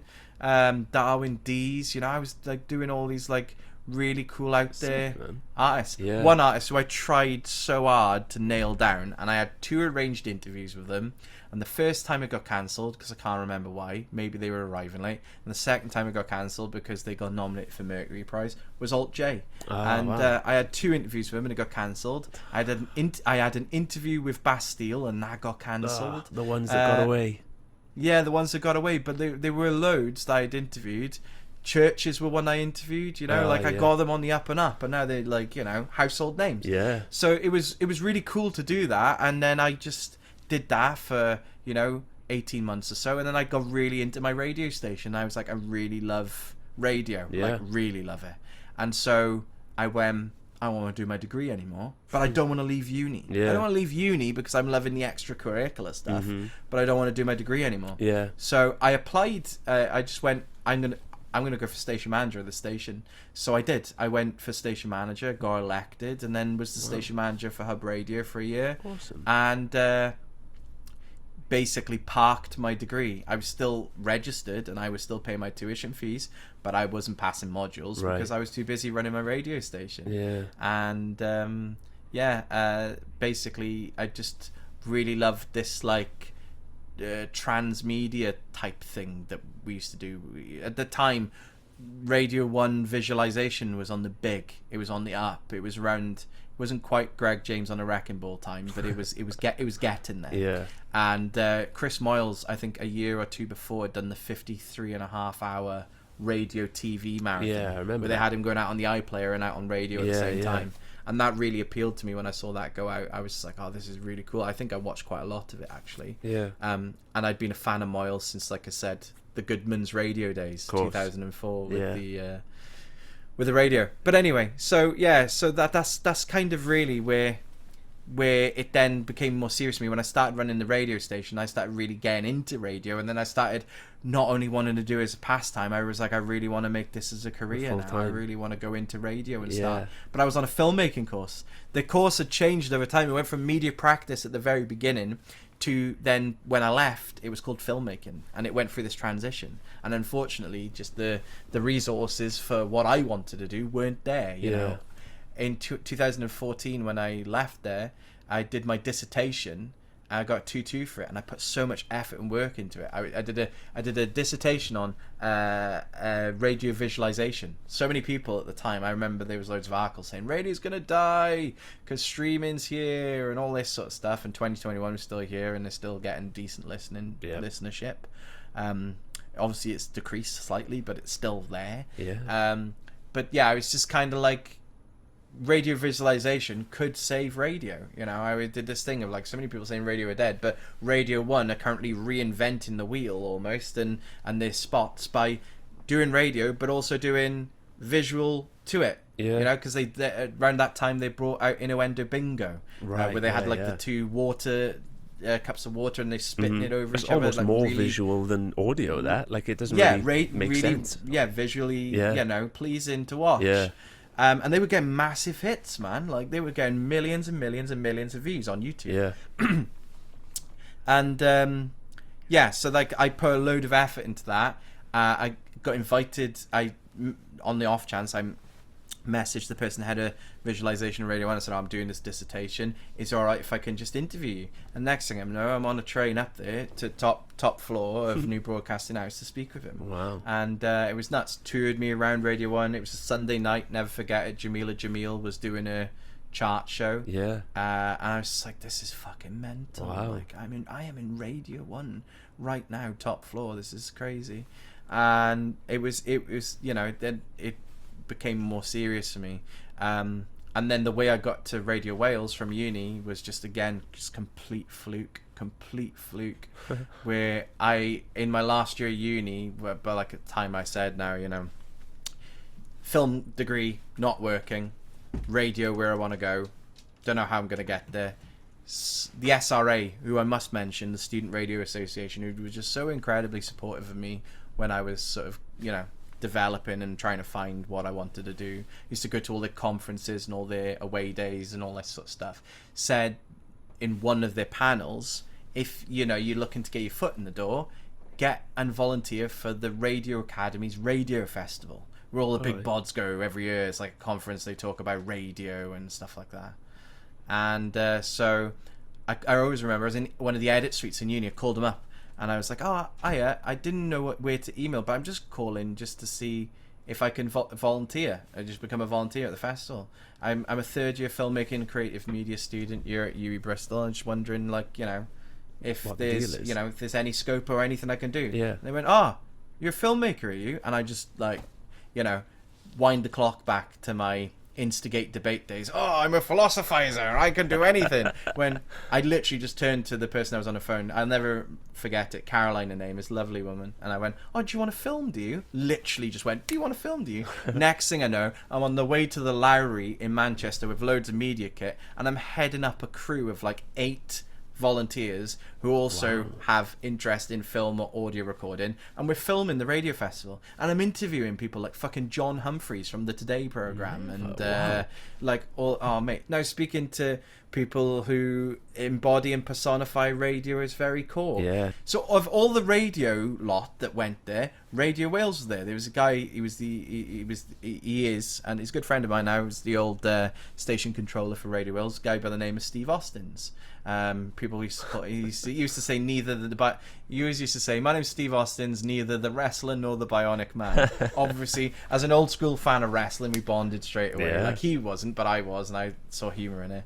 And we were just chatting. He was like, where are you from? And I was like, I'm from Blackwood. He's like, no way, I'm from Tredegar. I'm like, we're in Manchester, you're from Tredegar, I'm from Blackwood. Chat. And I was like, mate, you know, like the session in Wales stuff. And obviously I'm like talking to him about that, because like I don't know if he was controller at that time, but that was a really pivotal program that I listened to, and Bethan and Hugh and stuff, and we were all chatting about this. And I was just like, you know, he was seeing what I was up to, and I was filming stuff and then interviewing loads of people. I just kind of said to him, like, you know, if there's ever any work experience, please let me know, because it's my dream. I've always wanted to work at the BBC. Yeah. You know, and this was in October 2014, and around that time as well, I went and volunteered at my first Soon Festival, because I kind of thought, I want to get involved in music more now. You know, I need to know what's going on in my local area, and if I'm going to be going back to Cardiff or Blackwood at some point, I need to know what's going on locally. Yeah. So I put an application in, thinking I'd never hear back to Soon Festival, and John Rostron and Adam Whitmore got back to me, and well, I don't think Adam was high up there then. I think it was just John and James. Yeah. John got back to me and said, "Oh, can you come down to this volunteer meeting?" So I went down. It was in the Castle Emporium on Wimby Street. And yeah, the rest is history there, and they just took me in, you know, and I went from kind of like volunteer to venue rep, and you know, and then on and on and on. Yeah. And that was around the same time as that radio festival. And then basically I tried to do like this big, huge project in 2015 as my final major project for uni, but because, like I said, what I wanted to do and what I actually wanted to do just fell apart. I had a mental breakdown. I walked away from it. I moved back to Wales in April 2015 with my girlfriend at the time. She said, "Oh, just come back and live with me," you know. And I was there for a couple of months, and I'll never forget it, man. It was literally, must have been 10 days with me like washing my hands with uni, and like, what the fuck am I gonna do with my life now? Where am I gonna go now? What is it now? What do I do now? Within 10 days of that, and then I get an email through my inbox, and I thought someone's having a joke, you know, Steve Austin's. And I was like, it wasn't a BBC email, it was his personal email address. And I was like, someone's made this up, because I told loads of people that I'd went there, and you know me, man, I'm a mouthy boy, I'm telling loads of people all this stuff's going on. Yeah. And I was like, he you know, it ain't him. Someone's, you know, one of my mates taking a piss. Having you on, yeah. And it fucking was him. It was him saying, "Oh, I know you're really busy with your degree, but we've actually got a bit of work coming up. Is there, you know, when it's convenient for you, is there a time you could come down and get inducted?" Obviously, I'd walked out on uni. I didn't want him to know that. Yeah. So I wanted to work at the BBC, right? Yeah. So I'm like, fuck, I'm not going to fucking tell him this. So I was like, oh, actually, I've got a lot of downtime at the moment, because, like, I've done all my work and all this sort of stuff. No, I walked away from uni, Steve. All the downtime. So I just basically was like, I'm free, kind of, really flexible at the moment. So I lied to them for about 3 months and said that I was still in uni when I wasn't. That's just hiding the truth. Well, I guess. And I ended up working full time hours for them. Yeah. You know, and so that for me is really how the BBC journey started. Yeah. Didn't meet Beth for at least a year or so after that, but I'd see her around the office, and I was always so nervous to go up to her and say hello. We'd met once at an SRA day thing, and I'd just always been in awe of her, you know, from the session in Wales. Oh my God, that's Beth and Elvin. Yeah. That is Beth and Elvin right there. And I was really just like immersed in the radio world and the music world and that sort of thing. It just really appealed to me. So then we get to the massive diversion. I've probably taken an hour and 25 minutes to answer your question. Like, what is the gig guide? Yeah. Like, where did that come from? And then that came from being at Radio Wales on my lunch break, and I was working daytime, Hilary Shawn, Wyn Evans, Jason Mohammed, and they were doing all they could at Radio Wales to not talk about Cardiff, right? Right. Because it's based in Cardiff. We can mention Cardiff, we can talk about Cardiff, but the moment you get Cardiff, it's like, oh yeah, but it's only because they're based there. Yeah, yeah. Why are they not covering all the Wales? So they used to go out of their way, which is fair enough, to make sure that they were covering all parts of Wales. Cardiff centric. We're Wales's radio station, you know. So I get it. So yeah, and at the time, I was going to gigs, but I wasn't finding out that well, like where stuff what was going on, and I was missing out on stuff. In fact, I think there was a gig that one of my mates said, "Oh, do you know this was going on?" I was like, "Fuck, I didn't fucking know that was going on." And I was on lunch one day, picked up a copy of Buzz magazine and reading it, and then I get to like the back pages, and it says gig guide, and I'm reading it, and it basically was just listings of all the venues, what was going on. And they would say stuff like, Denuo, Dempsey's, 15th of March, 2016, 7 p.m, £8. Yeah, yeah. And I was thinking, I was just like, okay, but what did Denuo sound like? who is Danuo? Yeah. I know Danuo now. It's Tom Mason from Wrexham. Who is he? What does he sound like? Why should I go? Yeah. And I started asking myself all these questions. And then the light bulb just came out. I was like, I should do a show. Because I'd been, by that point, I'd been working backstage Radio Wales for a year and a bit. And I'd done all the backroom stuff. And I missed being on air. I missed my student radio days. I missed talking, articulating myself. I missed that.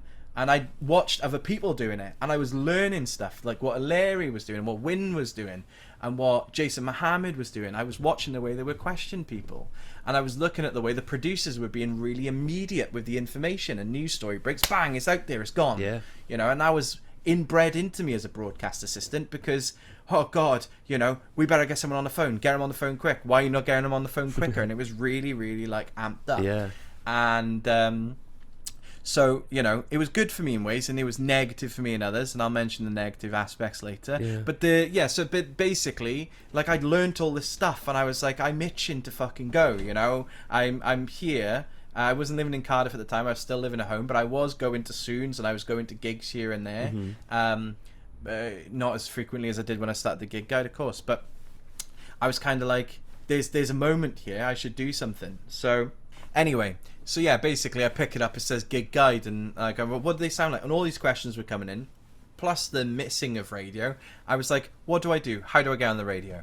BBC Radio Wales clearly not going to give me a spot or a show. Of course they're not.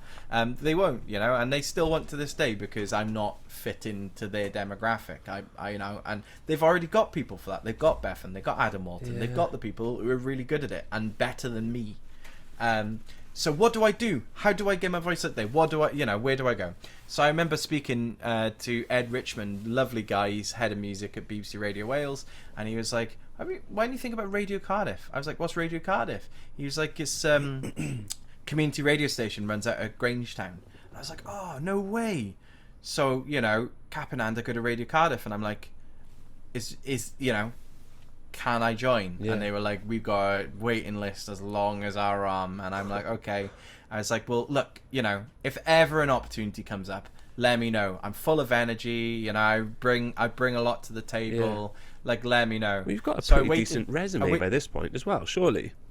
Well, but there's a resume and there's a resume. Do you know what I mean? There's always people who are better than you, and there's always people who are more suited than you are. I guess. So I wasn't expecting stuff. I was eager, but I wasn't expecting it.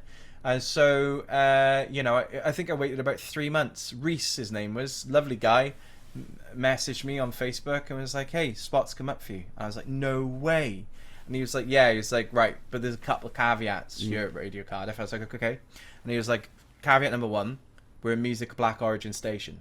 So you have to feature music of black origin in your programming 70%. Oh wow! You can't just come on and play indie. Yeah. You can't. Like, we're a musical black origin station. We're based in Grangetown. Yeah. We are like serving the Buttetown community. Right. So I was like, okay, all right, fine. He's like, caveat number 2, you're gonna get an hour, 12 till 1 on a Saturday. But halfway through your radio show, you have to have a session. And I was like, okay. He's like, because the previous show before you, they used to have sessions on. Yeah. So I was like, okay, oh God, what am I going to do? And so those were the caveats. And so basically I was thinking, I was like, I've got an hour. There's got to be a 20-minute session. I'm going to have no time to talk. Yeah. And then it just came back to me. The buzz thing. The thing I was thinking of. The gig guide hadn't clicked by that point. Yeah. And I was like, there it is. Why don't I do a What's On of Cardiff on the radio? I can do that in an hour. I can pick 6 things that are happening across the week, and one of the artists can be a local artist that's performing in like your Dempsey's or your Porters or your Moon Clubs, and they can come down and do a session. They could be the session. Yeah. And then I can mix it up. I can make sure I'm covering all boundaries and make sure I'm covering all genres, Mobo, indie. It's all going to be covered because I'm just going to go in and I'm just going to mix it all up and pick, and literally just like a pick and mix. Oh, I'll have that one, and I'll have that one, and I'll have that one. Mm-hmm. So that's how it started. So it was early June 2016, and I did my first show, and it was a really good band. They're called Big Thing now. They've changed their spots a little bit. They've just got a release on Pop Deeping. Yeah. But I'll never forget Jen. I always remind her, and they always remind me. They were called Wintercoat at the time. And Jen and Daryl, who used to be in the band, came down to the studio and did a session, and I did my first 6 picks, and it was the same weekend that the first Festival of Voice happened in the Millennium Centre and all across, and that was the first one. And then I did that for like 3 or 4 weeks, and then obviously I explained at the beginning, family home got repossessed, I had to find somewhere to live, and then I set up in Pontcanna, and then it didn't take me long. Then October 2016 I brought it back, and I was like, radio had surpassed by that point, because I mean I'd left them at the lurch and they had every reason to say, you know, welcome back. I'm so grateful that we've actually made amends since, and the people who run it, you know, are very supportive of me. But you know, I was like, well, what do I do? So I had, in fact, I'm going to get it to show you. Just 2 seconds. Yeah, no worries. I had this microphone You still got and the mic. this audio. Let me put my cans on because I can't bloody hear you. I had this microphone and I had this audio recorder. That's amazing. And I was just like, I got this. I'll just do a podcast. I didn't even know what podcast meant. You know, because what I thought podcast wasn't what a podcast was. What did you think it was? I was talking and I was just sandwiching songs between my links. I was doing links and then sandwiching songs between it, and I did that like literally right up until the end of doing them, which was like 2019 sometime. Anyhow,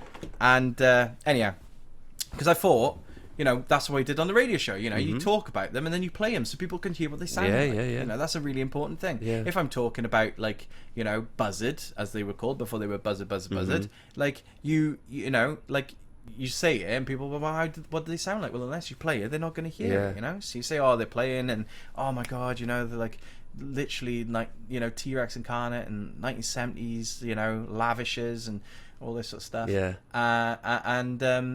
So like that's basically how I started. In October, again, like this isn't that story. In October 2016, it was 2 or 3 weeks before Soon Festival. I thought, right, I'm gonna go now with my guide and start my podcast up. It's gonna be a podcast. I'm gonna go with it. And I was speaking to John Rostron and James Chant. They were like, yeah, and Adam Whitmore, and they were like, yeah, this is great. It's a really good idea. You know, you need to do it. Cardiff needs it. It'd be great. So so I basically went, oh, who's playing around this week? And Feeder were playing Tramshed. They were doing, I think their album they released was called All Bright Electric, had come out at the time. And get in touch with the press agency. Oh, I'm starting this big new podcast for Cardiff. You know, blagging. Well, PR do it back though, don't they? Come on, everybody knows the bullshit it's a sandwich you get. Street. They do it. They are, oh, you know, how are you doing today? Oh, weather's looking great. Oh, by the way, can you play this? Can you talk about this? You know where it's like. So I emailed them and I was like, look, got this podcast I'm starting. I'm hoping that, you know, it's going to really take off here in Cardiff, and just wondering if Grant was available for a chat. You know, what's essentially a homecoming. I mean, I know he's from, you know, Newport really, and the outskirts of Newport, but it's a Welsh show. They're very true to their roots. Just wondered if, you know, you'd be up for it, and it came back as a yes. I couldn't fucking believe it. Like, first show, Feeder. It was rigged with technical difficulties. Was it? I did the interview in the old Turnstile where Turnstile Management, where soon were based. They said I could use that office to record, right? Because at the time I had another job as well. I was working as one of the info point people in St David's Shopping Centre. Oh, okay. And so I went there on my lunch break to record the interview, and basically, like, I had a panic attack during it because I was so, like, nervous. Grant Nicholas doesn't know that, but I did. And also, the internet was dropping. The internet was dropping, and I was recording it on Skype. So every time I was speaking to him, I'd ask him a question that I'd written, and it'd be I've been there, man. I know exactly. And I only managed to salvage 3 minutes of it. Oh, no way. So yeah, Feeder were on my first podcast, but only for 3 minutes. And he was pushed for time as well. He had loads of stuff on, so he couldn't stick around, you know. But yeah, so my first podcast had Feeder on it, and then that was it. Way to go then, you know. And every week or thereabouts, I tried my damnedest to get stuff out, you know. This is my 6 picks for this week. This is why I'm saying my 6 picks are for this week. This is why I'm saying my 6 picks are for this week. And I kept doing it every week. And then, you know, I didn't know when it was going to end. I didn't know why I was doing it. I knew I was doing it because I loved it. Yeah. But it was the real passion and flair and all the commitment really started coming in, like, in 2017. At the beginning of 2017, when Dempsey's closed. Right. And it was an important place to me because when I told you I signed up in 2014 to go do that Soon Day festival, they stationed me in Dempsey's. And I was in there with Adam Whitmore. That was the first day that we met. Yeah. And basically, it was just like such a special vibe I got that day. Martin Carr from the Boo Radleys played in there, and Kian Ciaran from the Fairies headlined, and you had Troubadour play, and it's now Aku. Right. You know, and it was just like, it's just magical, man. It just felt magical, just like feeling empowered, and the sensation that I felt all those years back at Barfly, but now with artists that are from up the road. You know, it was and most of the artists who play soon are, you know, a lot of them are local, you know, so the fact that you're getting, you know, empowerment from people who are local, but super local, like, I mean, super local, like you could have a beer with them afterwards and they'd hang around and watch other bands. It's like you got like a real sense of empowerment from that. And that's why I was just devastated when it went, you know. And when it closed, or when they announced it, they told us. I always remember the actual day. We were I'd been asked to do some merch because Soon also had like a partner company back in the day with Club. They were called Sound Nation. Okay. And they used to put gigs on in Club. One of the gigs they put on was this rapper from America called Watsky. And I got brought in to do his merch. Right. And I did his merch for him. And then afterwards, Adam said, "Oh, do you want to go to Dempsey's and have a Guinness?" I was like, "Oh, fuck yeah, okay." Yeah. So we went there, and then the guy behind the bar was like mentioning it. I was like, "What do you mean?" Like, they're like, "Oh yeah, it's not good." And then obviously what happened. Yeah. And then it became really serious for me then, because I just been sitting there just talking about gigs, and I never really thought about, oh, what about the people who run the venues? And, you know, but it was just kind of like when Dempsey shut then, you know, it's kind of become more about just talking about the gigs for me. And then I started paying real attention to the lives and the actual the lives and the actual kind of work that really went into running a grassroots music venue. And the nitty gritty. Exactly. And then I took I think this is the same thing that I interviewed you on, you know. I recognise it as soon as I saw it. Yeah, that's the one. But yeah, I took this to Dempsey's on the closure on its closure, the final night.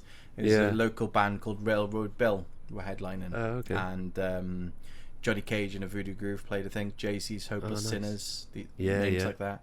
And I just basically went, you know, we got to do something. This place has been open for years and years and years, you know, so I've been told. So I just went there with my microphone it was February something, and I basically just went, let's do a line, like, you should raise a glass to Dempsey's because, and ask people to finish the sentence. So I used to go around and I would say, "Oh, can I talk to you? Like, can you just tell me, like, you know, can you just say you should raise a glass to Dempsey's because," and then say why. And so I did that with like about 15, 20, 25 people, and then put what's the name of the Elgar's it's like a classic thing that they use at the coronation. Elgar, what's the name of the fucking thing? Elgar, Nimrod. Elgar's Nimrod. You'd know it if you heard it. You'd know if you heard it. Yeah, they. It's a piece of music, is it? It's a piece of classical music. Okay, yeah. I see. But they use it like the coronation and Trooping of the Colour and stuff like that. Okay. Basically, I put that underneath everybody saying you should raise a glass to Dempsey's because. And during that time as well, I became really friendly with Catherine Luxton, who was like was the landlady there, and you know, had been turfed out by a brewery, by Brains Brewery. the home that she lived in, the place that she worked. She had to find a she new lived place there to as live. well. She had to find her and her husband and their 2 sons had to find new places to live, new places to work, all because Gareth Bale had done a deal with Brains, or Brains had probably asked Gareth Bale. There was a deal that was made where Gareth Bale was basically going to open 11s, and they wanted to do it there. Yeah. And that was it. They owned the pub. They were well within their rights to do it. Doesn't mean we all have to agree with it. I don't agree with it. I still don't agree with it. But they're well within their rights to do it. It's their property, so they did. And that really then brought a whole new perspective for me onto what these places not only actually mean to us as people, but what they stand for, but how fragile they are, the fragility of it all, and how thankless it is. You know, like, taken for granted. Oh, 100%. You know, like Le Pub on this podcast, we mentioned Le Pub. Like, you know, I don't want to badmouth my landlords. They obviously did what they had to do in order to continue in life. They sold it on. Then that whole fundraiser thing happened, and then thankfully got relocated in the city centre. Yeah, I never went to the old Le Pub, but you know, from what I've been told from people, whilst it had like an element of endearment to it, the new space is actually much better suited to Le Pub. It is, in a lot of ways, in a lot of ways. So you know, like that is to me that's great. But you know, like as we're on the Le Pub podcast, like must mention Sam and Matt, and you know the sheer gumption and effort behind Sam, and you know, like she puts all her might, all her strength, everything, her all being into the venue. And you know, like I know that now, but in 2017 when I was just talking about gigs, I was very naive to all of that, and also the fragility of it, and how thankless it is, you know, and how these people just go day by day just to do whatever they can to empower their local community, to give something back, and to create a creative and vibrant, safe space for people. I think that's so commendable, and you know, like I'm so glad we have Independent Venue Week and stuff that I now know about, didn't really know about then. In 2016, knew about it in the 2017 times, not 2016, and you know, the Music Venue Trust to highlight these things, because like, you know, I feel they've gained more prominence in my mind. Maybe that's because I've exposed myself to them over the past, like, you know, 5 or 6 years, or you know, or they've just gained more prominence and more traction because more places are closing. Yeah, probably. I think it is. Like they're definitely doing work, and they're campaigning, and they're putting on more shows and bigger shows, and they're getting places as well. Absolutely, because there's more traction for it, because so many more places are being torn down. And you know, like just being you know, seeing that perspective of just the fragility of it and how everything can go in an instant. And you know, 2017, really the beginning of it was tumultuous for Cardiff's music scene. Do you know what I mean? Like Dempsey's went, then the Moon Club upstairs, they couldn't afford to keep the lease on both, so they sold it to Bootlegger. Now I've got nothing against the Bootlegger at all. Lee, the guy who runs the chain, there's only 3. I think he's got one in Bristol, one in Swansea, might have one in Cornwall or Devon somewhere, in Exeter or something, and then go 1 year in Cardiff. Lovely guy, wants to do everything he can to help, you know, to help the music scene, which is brilliant. That's what you want. I don't mind chains if they're like that, you know. I want to help, I want to empower. Great, you know, and I don't know if he hosted your Oxjam, but he has hosted. They have used him for Hub Festival. He did the year after mine. Yeah, he was one of the venues then. Yeah, because he wants to be involved. He wants to be involved. Doesn't really understand live music as much as the other venues, maybe. You know, but he wants music in his venue, whether it be jazz or blues. You know, which suits the you know, the. What do I say? The mise en scène, the atmosphere of the build, what he's going for, or you know, like supporting local talent stuff. He's a great guy, so they couldn't have found a better person to palm that off to, you know. But that was a blow, like losing the Upstairs in the Moon. It was, you know, and then you know, Fuel, like weeks later, like Fuel weeks later start getting noise. Abatement notices. It was a real like domino effect in that period, wasn't it? It was just one after the other. It was unbelievable from the council, and then, during all that, one I completely missed. over the course of that Christmas, a planning application got snuck in by the gatekeeper to build a hotel, to install a hotel above the Wetherspoons gatekeeper on Wimby Street. So that was all going on. That maybe, contributed to quite a lot of factors. Then, as a result of all of that, then the moon went bust, or the people who were investing in the moon went, this isn't viable anymore. This is very risky. We're going to cash out our chips now, and did. So the moon shut for about 3.5-4 weeks. I'm glad that happened, because what happened was, Grant at the time, who's now no longer there, but Liz and Carly and Tommy got together and went, right then, fuck them, up the sleeves come. And out come, the gumption of these people, these incredible people, just going, they're not going to, we're going to do all we can. And then they fundraised, I think it was like 15 or 16 grand, in like a 2-week period, and had the money to get the lease. It was just that was an amazing positive story that came out of it. Yeah. But then alongside, and they're still there now. Importantly, as well, they are. The original investors thought it was risky, and it probably was risky, but they're making it work. I think they thought it was risky. I'm not defending them at all, but obviously must have thought it was risky because there was so much of that stuff going on. Dempsey's, then street. Upstairs Moon, then Fuel getting noise abatement notices, then Gatekeeper all going on, and then like the creme de la creme, which was just kind of like, right, what are we going to do now to stop this domino effect, was the proposed development to build flats next door to Club Evil Bach, in the build there, and then it's just like boom, So I followed this because, again, I'm working at Radio Wales at the time. Radio Wales are not covering it. They're not covering it whilst I was working there, which is fine because, again, they don't want it to be Cardiff centric, blah blah blah blah blah.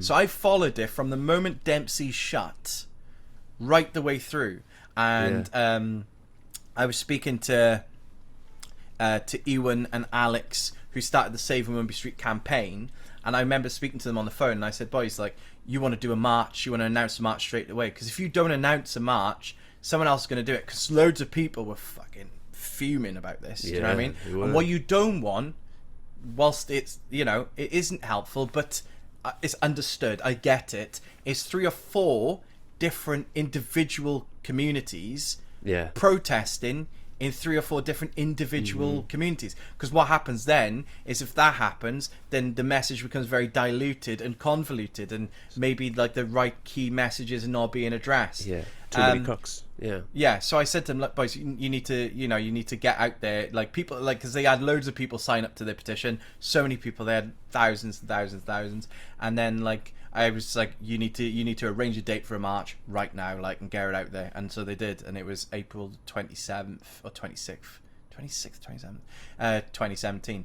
But during all that time, I just followed it like every week, because I was sat there doing a podcast talking about gigs going on in my area, and I was very conscious, especially after the Dempsey's debacle, that like, why am I sitting down doing a podcast telling you what's happening in our city when all this is happening in our venues? I can't just ignore that. I can't be blind to that. It's so, it has so much of an impact on what I'm doing. So every week I'd sit down, there'd be something different. I'd interviewed the Save Wimby Street campaign, or I did like a 15-minute documentary where I had like Beth and Elvin come on, and I had Fuel come on. I had John Rostron talk about it, and like create like a right, well, where are we going? I had Joe Stevens come on. I spoke to her and said, like, what can we be doing about this? Like, what can be done right now to stop this? And so I followed it through. I had Fuel on to talk about the noise notice, and I just went into great depth. Like, what does it say? When the moon shut, I had Maddie Jones on, who talked about, like, the disgrace that she felt, like, that this has happened and stuff, and really questioned the value of music. Like, is the value of grassroots music dollar signs or pound signs, or is it a different kind of value? And I brought up real contention, because loads of people were like, hey, you can't force me to pay £5 to go see a grassroots artist. And other people were like, what do you mean we can't force you? You should, like, if you're going to pay like £5. And like loads of people were like batting horns over it. So I just followed it right the way through. And then, the boys, like Ewan and Alex and the campaign team, just, because I'd been following with them and, trying to help get the message out there as best they could, said to me, like, we'd love for you to to say something at the beginning of the match. I think we got a big enough mouth to to say something. Off. Yeah. So I that was when I got up on the bootlegger balcony and just kind of wrote a very Jeremy Corbyn-esque speech. I can't remember what I wrote now. Got it in a book here somewhere.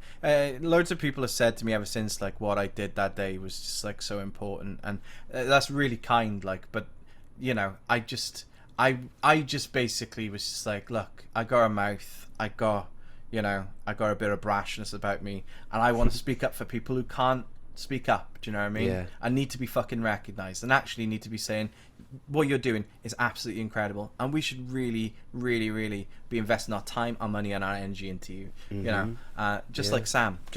You know, like Le Pub is an incredible space. You know, I've always tried to bend the rules, because I was always like when I first started the gig, I was always really militant. I was like, is this to Cardiff? Well, what if I start talking about Newport? Is that going to really like get on people's nerves? Like, I'm starting to talk about Newport, but now I just fuck it. Like, at the end of the day, Le Pub is part of the South Wales collective, and just because it says Cardiff on the end of my thing, I'm just a gig guide, and I will talk about Le Pub, and I am going to go to Le Pub, and you know, if Le Pub need support, I am going to support them. You know, so you know, like I've got so much love for you know, people like Sam, people like Liz Hunt, people like Adam and Gitto and Elan and Kat at Le Pub, and Tommy from the Moon, and you know, Dan Porter from Porters, you know, and Genevieve, and the people who work in these places. I could go on and on and on. There's so many names I could say. Someone's going to say, oh, what about, you know, Ethan and Richard at Tiny Rebel? There's so many people. There's a collective of like 150 people who really like roll up their sleeves and like, you know, fucking what? We're going to make something happen in these. We're going to make some activity happen in these cities. And it's only when you see.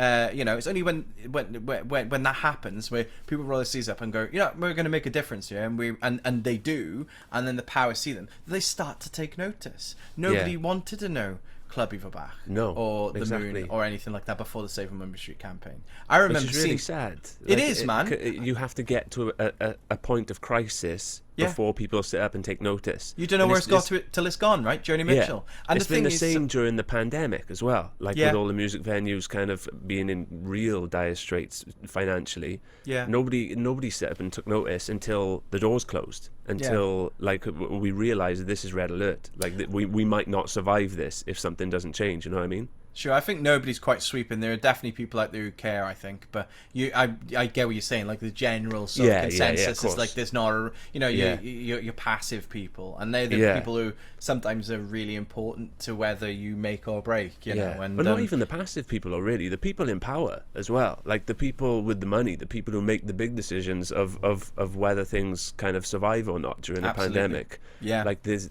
until the CRF came out. Like there was nothing. We weren't going to survive it. No. And it's only recently that the link was made between grassroots music venues and the massive artists that actually do bring in all this tax revenue to the country. Which I don't understand why that has taken so long for people to put one and one together and go, small venue, small room, artist small, artist big venue. Where are they coming from? Oh, it's primary school level. Yeah, it's ridiculous.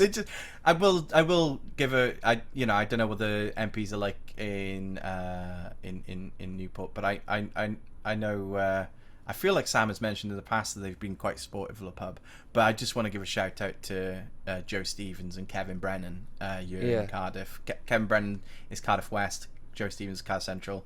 Who've just been like, you know, I'm like. So supportive. Take away Labour, to be honest, because I don't like playing party politics, and I said this during the last election. I encourage people to go and vote, and then loads of people call me a Tory because I wouldn't say that I was voting Labour. But even though I was spread all across Joe Stevens' campaign material saying vote for Joe, she's great.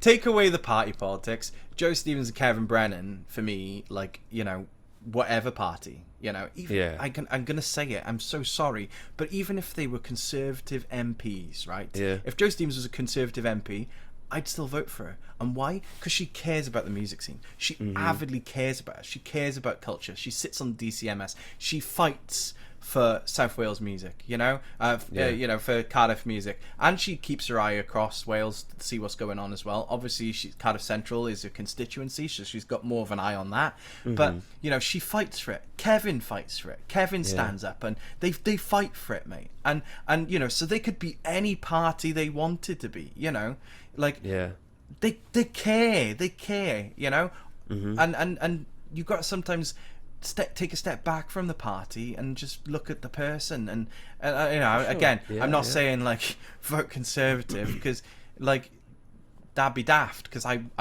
never would, but I might if it was them, because they care about the music, you know. And so that's that, and they've campaigned, and you know, it isn't just like false fake caring. This is like Joe Stevens, who has messaged me in the past, like 3 o'clock in the morning, discussing grassroots music venues, you know, because she can't sleep. Amazing. That is what you want from someone who's representing you in your constituency. You nailed it on the head when you said that they care about culture, and I think it's not always that music venues are included in this term culture. No. Like it's quite often your theatres and your operas and your ballet and stuff.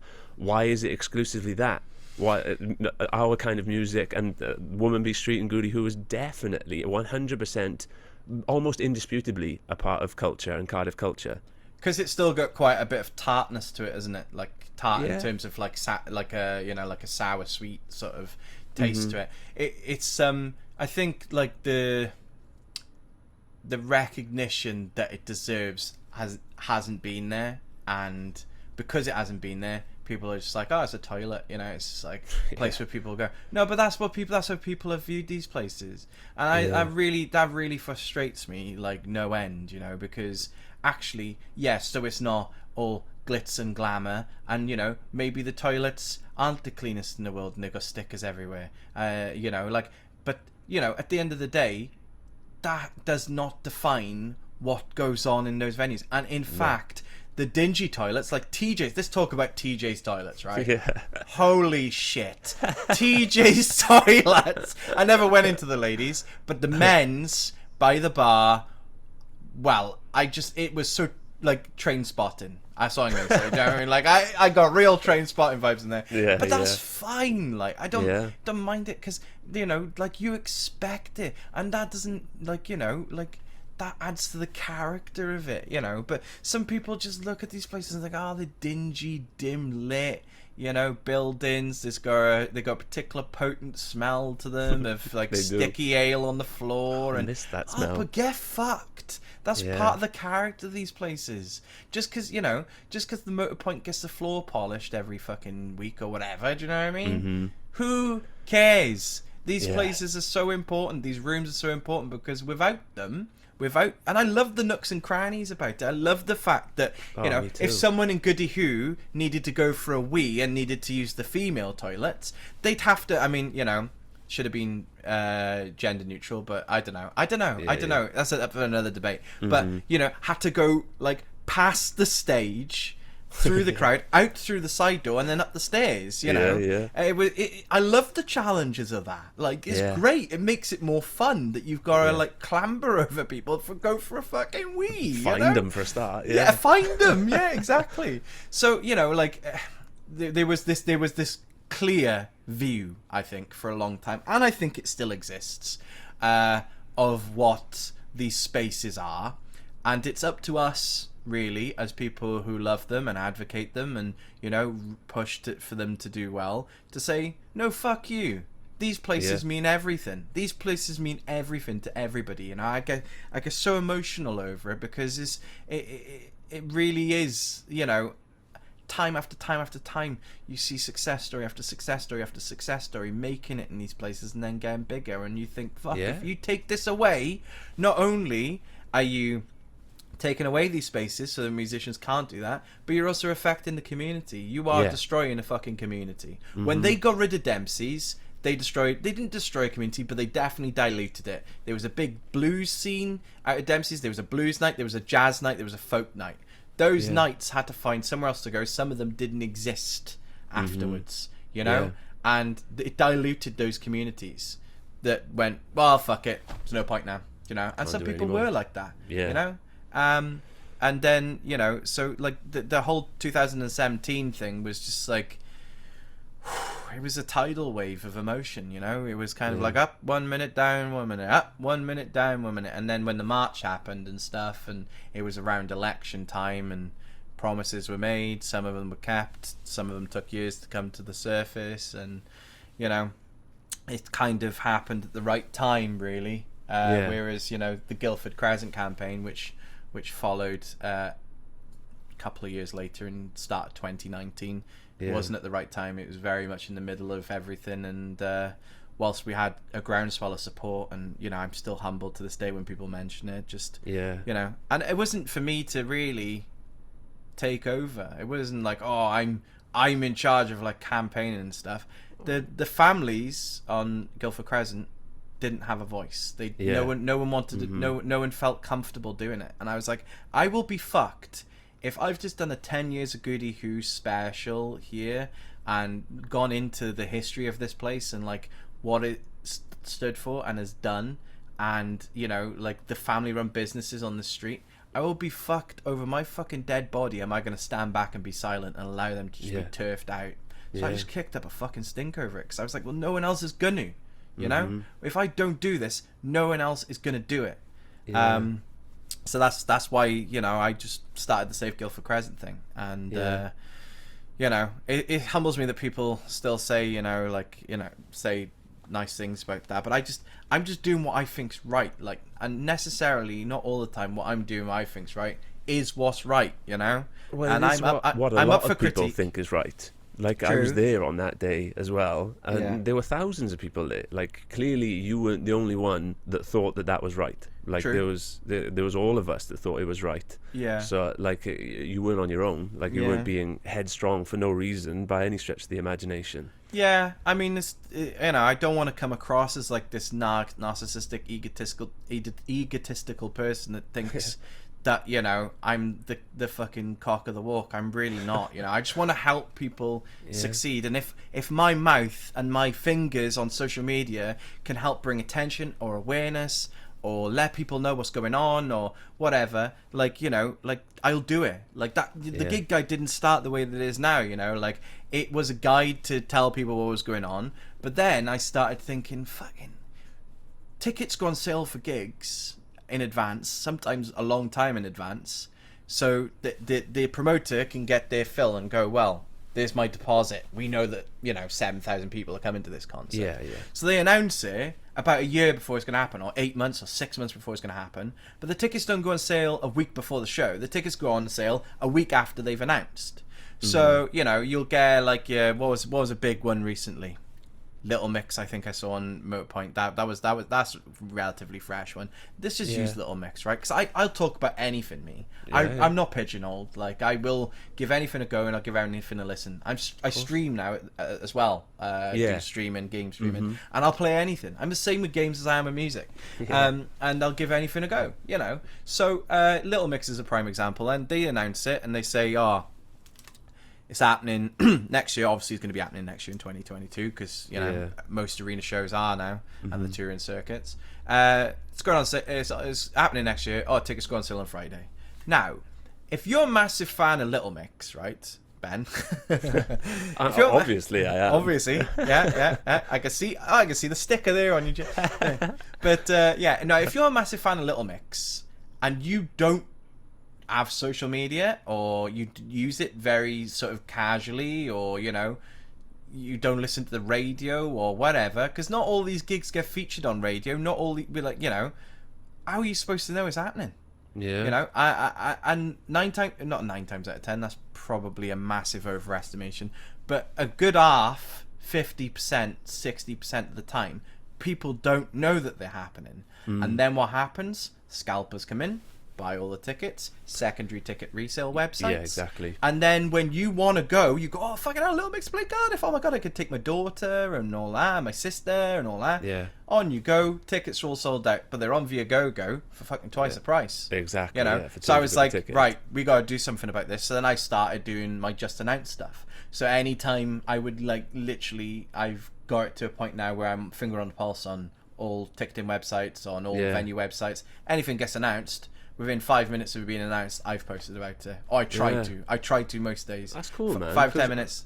I've seen you just announce stuff, obviously, but I never made that link in my mind, and it kind of it's a battle against the scalpers and the increased prices. Oh That's yeah, cool. no, absolutely. Well, I mean, I think it was 2017 or 2018.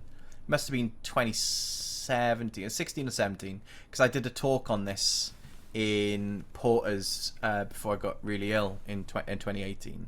I was out of commission for a couple of months. But I basically did a show and tell for Creative Cardiff, and I did some research into this. And in secondary ticket resale, in 2016, I think it was, the big four, which was, I mean, I don't want to accuse or point or anything. Most of them are owned by Ticketmaster, and the big four were, I don't know if they've changed the colour of spots these days, Get Me In, Viagogo, StubHub, and Seatwave. They were the big four secondary ticket resale websites. They made £1 billion worldwide on secondary ticket resale. £1 billion. And That's like, you think insane. It's nuts. Now, I'm all for someone buying a ticket and can't go. I get that. Do you know what I mean? Not everyone can go. I'm not slating people. We've all been there, yeah. I can even, to a little bit, respect touts. I can't believe I'm saying this. Some touts, but you don't know, do you? Do you know what I mean? Yeah. Some touts, like I grew up in a household, like I said earlier, where we had to make ends meet. Some of these people who are ticket touts, that might be how they make ends meet. They might not be making tons and tons of money, and they might have to put food on the table, and that's one of the only ways they can do it. Yeah. If that's the scenario for a tout, fair enough. But it's this mafia-esque underground scalping. touts. What's happening right now with games consoles, PS5, Xbox One. No one's been Xbox Series, I should say. No one's been able to buy them for months and months and months, because the moment they're getting released, everyone's buying them up, and within 5 or 10 minutes, they're up on resale websites with an extra 250 smacked on the top. Shocking, isn't it? It's the same. Like, I don't understand this mafia-esque approach. Like, you know, at our expense as an industry.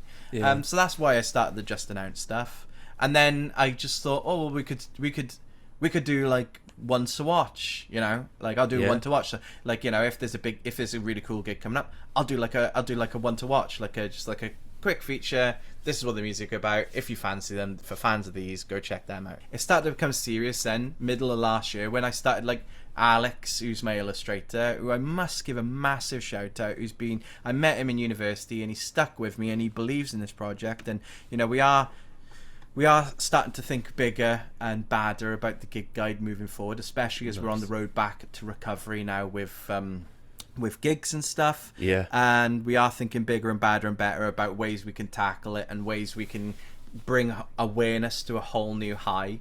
Has just been so supportive through it all, you know. But like midway through last year, we made like borders. We started making borders then, and then we'd like put an image in the border, and then the border would say tonight. And like for Just Announced, we used like a bell, or tonight we used like a moon, or, you know, this week or tomorrow I used the sun, you know. And I just kept using them. I was like, I'm just going to keep using these, because like I used emojis like all the time anyway when I was like bigging it up in the past. Again, I must give Alex a massive shout out for the map that we released in November 2017. That was as a result of Dempsey's closing. So most people ask me, like, where did the idea come from? Why did you do it? And it's because after that Watsky gig, I just thought, you know, like, closing down, like, is this an awareness thing? I started questioning, like, are people aware, you know? Because when I started a gig guide, I did start becoming very not analytical, but very eyes close to the prize sort of thing in terms of the gigs that were happening. I was being really like I can't think of the word, meticulous I think it's probably of what's going on. So I knew what was going on, but the amount of times I hear from people, I didn't know that was happening, I didn't know this was happening, that happened, no way, like that was happening a lot, because they knew I was running a gig guide and I was just chatting to people and passing conversation or whatever. So that plus the Dempsey's thing, I was just like started asking questions like, is there an awareness thing? Obviously I'm not big enough. I think at the time that I had the idea, I probably only had like 300 people like me on Facebook, you know, very low interaction. No one really, you know, knew I was and stuff. And I was just plodding along kind of like, well, you know, just see what happens. And the Dempsey thing happened. So I just thought, why wouldn't it be good? Like, I remember when I was in uni and I first moved in as a fresher, and they had this map for freshers, but it wasn't like a map. it was like a map with scribbles on it, and it was all like really like just like really messy, not messy, but it all made sense. It all compartmentalized and came together. And it's a fucking map of Bristol. So that's what I had in my mind. I was just like, I wonder if there's a way that we could just take all of the venues, even those that are just part-time venues, you know, places like Chapter and, you know, the cricket ground that has a gig maybe 2 or 3 times a year and stuff, and highlight them all on a page and make them similar sizes so that Club Bach and the Moon are the same size as the Principality Stadium. Capacity-wise, there's thousands and thousands and thousands of differences, you know? But from an image perspective, we'll make them the same size, you know, and give it parity, and give the grassroots music venues parity to the bigger venues, to your motor points, to your tram sheds, to, you know, your Principality stadiums. So that's where the idea came from. I remember it like yesterday. My mum didn't want to have Christmas that year because our house got repossessed and it was all drama and just like stuff going on. So we didn't do anything Christmas Day. So I was in Pontcanna on my own on Christmas Day, having a pizza, and I was just there. I was just like thinking, like, what can I do? Because I knew about this thing with Dempsey's, and I was just like, fuck it, you know, like we should have a go. So the first venue I gave to him was Goody Who, because I thought, oh, it's full of colour, you know, quite boxy, so it's simplistic. And it's full of colour and it's instantly recognisable. So I said, oh, draw Goody Who. And I remember I was in the BBC office working in the afternoon show. Came back from thing. He's like, oh, draw Goody Who. Sent it to me. I was blown away. Could not believe what I was looking at. I was like, oh my God, awesome. That looks exactly like it. So I said, I'll draw the gate. So he went away, drew the gate, come back. So I thought, oh, gate's a bit more complicated. Gate and roof, you know, it's got a steeple. And if those people who don't know where the gate is, it's on Cardiff Street. Just off City Road, and it's where Wales Goes Pop happens every year. Big folk venue as well, big folk following in that venue. It's quite complex. There's a church with a steeple and stuff. So I'm thinking, oh, okay, we'll give him a bit of a chance. See how, you know, it goes. Oh man, it came back. I was like, oh my word, smashed it again. This looks realistic. And not only was he like drawing stuff, he was drawing stuff to so much detail. Like he was drawing stuff on an A3 piece of paper and then scaling it down. So he's drawing it with ridiculous detail, attention to detail, and then when you scale it down, it looks like a photograph. Some people to this day still say that map looks like a page of photographs.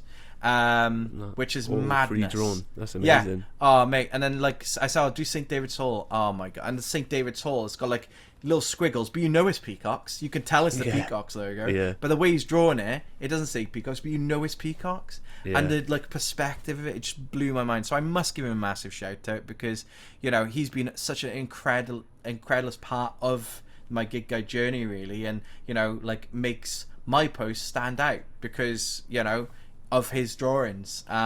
So, you know, like I gotta give massive credit to him. But you know, like it was done in response really to the closure of grassroots music venues, and it was interesting. Then the Womumbi Street stuff all happened whilst we were still drawing. At one point, I remember him saying to me, "Shall I draw Club Bach? Is it going to be there?" And I'm like, "Mate, draw it. You know, let's just see what happens." Be optimistic. Exactly. You know, he drew the moon, and then they closed the moon down, and I was like, "Oh God!" And then they brought out the moon, which is the moon that we all know now, because it was called the full moon originally. And the Moon Club was upstairs. We've actually got the design. He drew the Moon Club and the full moon, and then they rebranded and rechanged it. So I said, "Oh man, we're gonna have to change up the moon and stuff, and change the bootlegger and that." And he had to do all that again. But we still got the original one of that, the original drawing. But you know, like that was all happening, and I knew the map was coming, but I knew it wasn't coming straight away because, you know, he's slow, but he's thorough. You know, so it's going to take us a while. It takes time, yeah. So it got to November 2017, and then out come the map. You know, which. It was just mental, you know. We printed 20,000 and I've got 2,000 left. And they're in storage at my mum's, and we did both languages as well, you know. We did English and Welsh, and just gave them all away. Like, people loved them. Even after Goody Who closed, people still wanted one, even though Goody Who was on there. I was like, it's not up to date, you know. And like last year, someone said, "Oh, have you still got any of those maps?" I was like, Goody Who, Buffalo, and 10 feet tall are all on this map. You know, like, they're not around anymore now, though. They're like, What's it's that? like a memento of those now. Like, they still exist on the map, even though, if not in real life, on the map and in our hearts, they still exist. Absolutely. I got so much of Goody Who stuff here. I got the owl that was above the door because I watched them gut it, man. Like that was such a.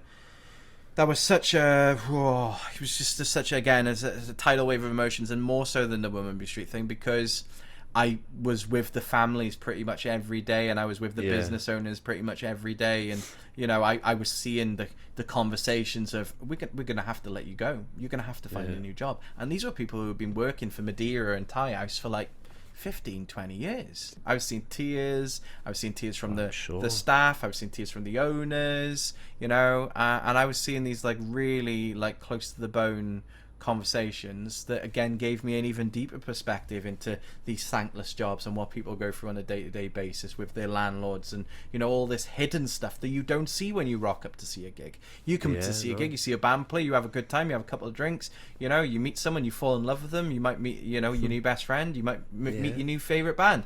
You don't think about the the behind the scenes, the life admin and all of those like hidden behind the scenes facade things that are going on. So it really did bring a whole new layer of stuff. I had to take time out like for at least 4 months after that because it just blew me out. Just because it wasn't only because we got defeated, but it was just the way it happened. You know what I mean? And also the fact that they demolished it, and I won't get too much into this because I realise I've shot way over your time, but yesterday, we're 24th of February 2021. Yesterday, 23rd of February 2021, they announced they're putting a 262 apartment, 29-story high building on Guildford Crescent. It's taken 2 years. I understand we've had a pandemic, right?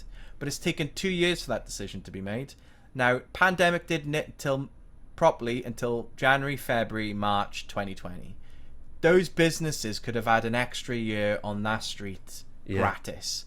But no, the landlord was spiteful, it was personal, and he booted them out. And that, my friends, I'm sorry, is just the portrayal of an absolute fucking twat. Do you know what I mean? Like, I'm so sorry. I'm so sorry that I'm using that. And I gave that landlord all the ammunition in the world to come. Tell me, you've got a different vision of Cardiff to what I've got.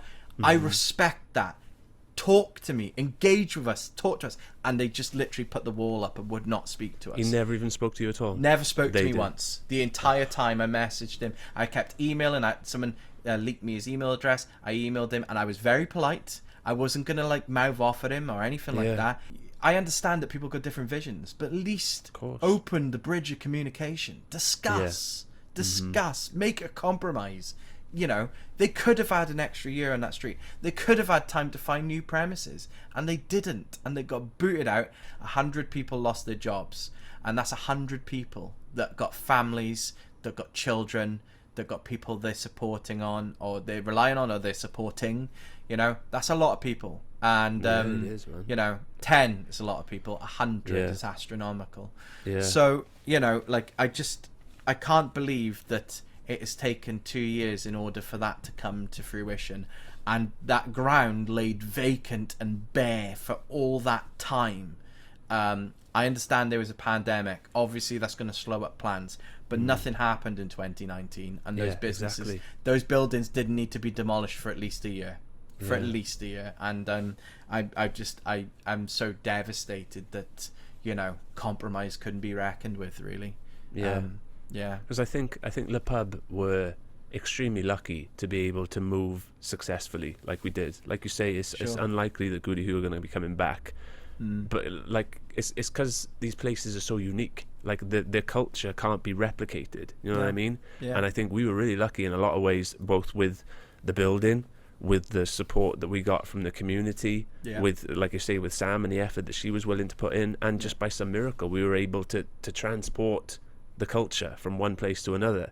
And it's a hard thing to achieve, for sure. Well, I helped them look for some premises over a period of time, the Goody Who lot, and prerequisites that are needed are very hard to come by. You need somewhere that's got decent annual rent. The overheads are quite low. Like Buffalo, for example, people say, "Oh, why didn't Goody Who move in Buffalo? Why don't people move in Buffalo?" Like, I'm happy to tell you that, like, when I spoke to the people, like when they said, "Oh, we're closing Buffalo," which coincidentally happened the same time as the Guildford Crescent campaign. Yeah, it did. The overheads they were paying, including business rates every year, was around £90,000. £90,000 a year for a grassroots. All right, they were a cocktail bar. They had, boutique artisan nights and all that sort of stuff. Yeah. But they were a music venue, and they did yeah. do DJ nights, and that's what people remember them for. People remember it for Bump and Grind. People remember it for when Stormzy played there, and people remember that. People remember Adele. People always refer to Adele. Yeah, In fact, whenever this grassroots thing's always Adele and that story always comes up. So like. People remember for that, but they were paying £90,000 a year, and I remember him saying to me, James, his name is, and he said to me, "Look," he said, "the business rates are just too high. Our overheads, and now they've introduced business rate relief, but then there was no business rate relief, and so as a result of that, they didn't have a leg to stand on."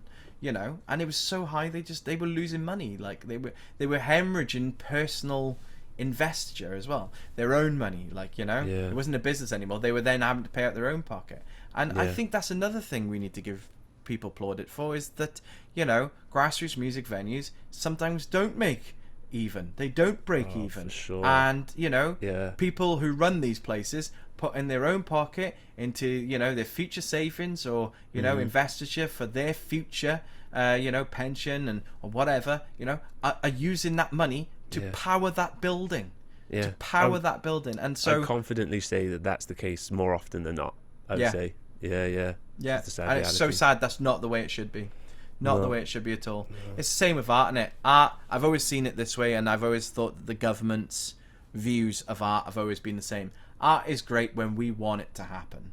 But, on our terms. Yeah, on our terms. It's great when there's thousands of people coming down and we can showcase Wales as the land of song. Me and Dave Owens always talk about this, bless him, from Media Wales. He used to work at Media Wales Online, and now he works Welsh Music Podcast and does freelance stuff for nation.cymru. But we always chat about this, and it is just disgraceful that we are Wales, the land of song, and we don't even have a hymn sheet to sing off. Wales doesn't have a music museum. What the fuck is that about? What is that about? We say we're proud of our country, but yet we're not putting the trousers on when we're supposed to. Do you know what I mean? What's that about? I think, this is why I said when they announced the arena down in the Bay, not got a problem with it. I think it's great. Some people say, I don't think it should happen, which is fine. I take that point on board. I take, I'm not saying that everyone should have the opinion that I say, but what I am saying is, you're going to put an arena that size in Cardiff Bay, fuck's sake, let's have a museum in there. Do you know what I mean? And it's like the other day, the Nisa went up for sale top of Wimberley Street. It's gone, because of COVID, gone. There's a Nisa at the top of Wimberley Street, hidden away street.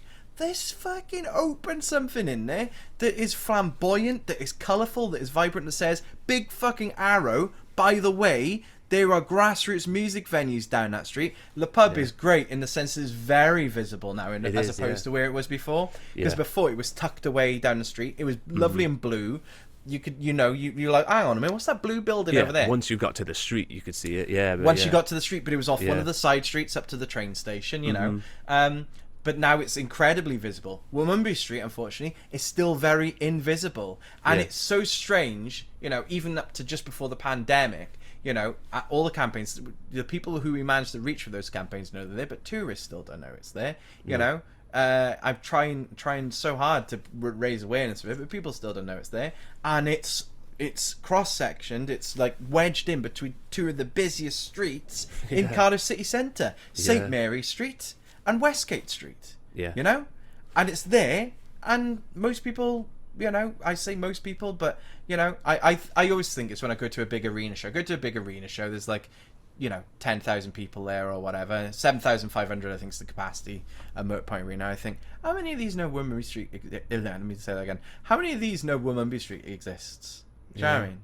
How many of these don't know of the it was like when I watched Coldplay and they name check Club Eva Bach on stage. I was like, how many people in this stadium right now know what this street is and know what this street means? And Well, that's why I'm in it for the long haul. That's why I want to keep on going, and that's why I want to keep doing it. I've made no money from this gig guide at all. Anybody who thinks that I'm peddling pennies away needs to take another look. I've been doing this now for, like I say, it's this 5th year in October.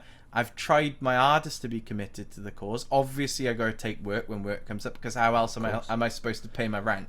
Yeah. But with my gig guide, I've always wanted to make it full time. I've always wanted to commit everything to it, and I'm in it for the long haul, because as far as I'm concerned, Wales's music scene is the world's best kept secret. Yeah. You know, and the venues within it are, you know, our best kept secret too.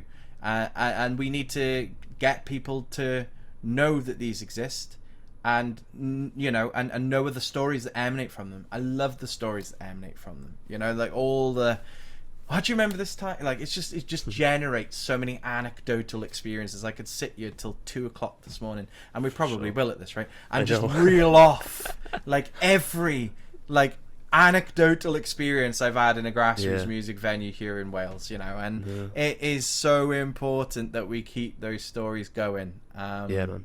I'm going to shut up now, man. Yeah, let's wrap things up. That's a perfect place to end things. That was perfect. Goosebump inducing. Brilliant. Hopefully those scissors are going to come in handy, mate, because there's plenty of stuff to cut out. No, man, I like putting things out as whole as they are. Like it's important that people hear the whole conversation. In which case, if you've made it this far, fair fucking play. Let's finish then. What's coming up for the gig guide? Have you got anything kind of on the cards to reveal, or plans in the works? Well, kind of. Trying to.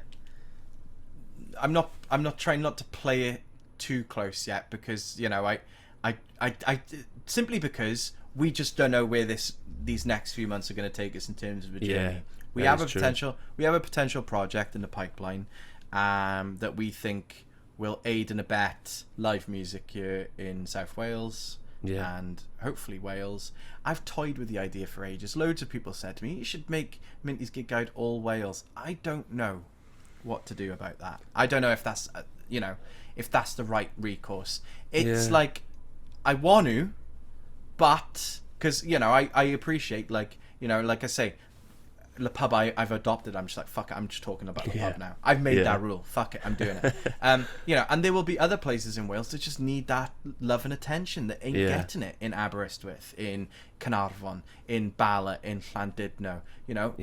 Small time community projects and community music nights that just are not reaching the populace. And like I'm just wondering, like, am I, as an outsider, am I right to poke my nose in that and start talking about those things, or should I focus on where I'm at and establish that? I've toyed with it. I've thought about doing a poll and checking it out and saying to people, should I go pan Wales and Wales wide?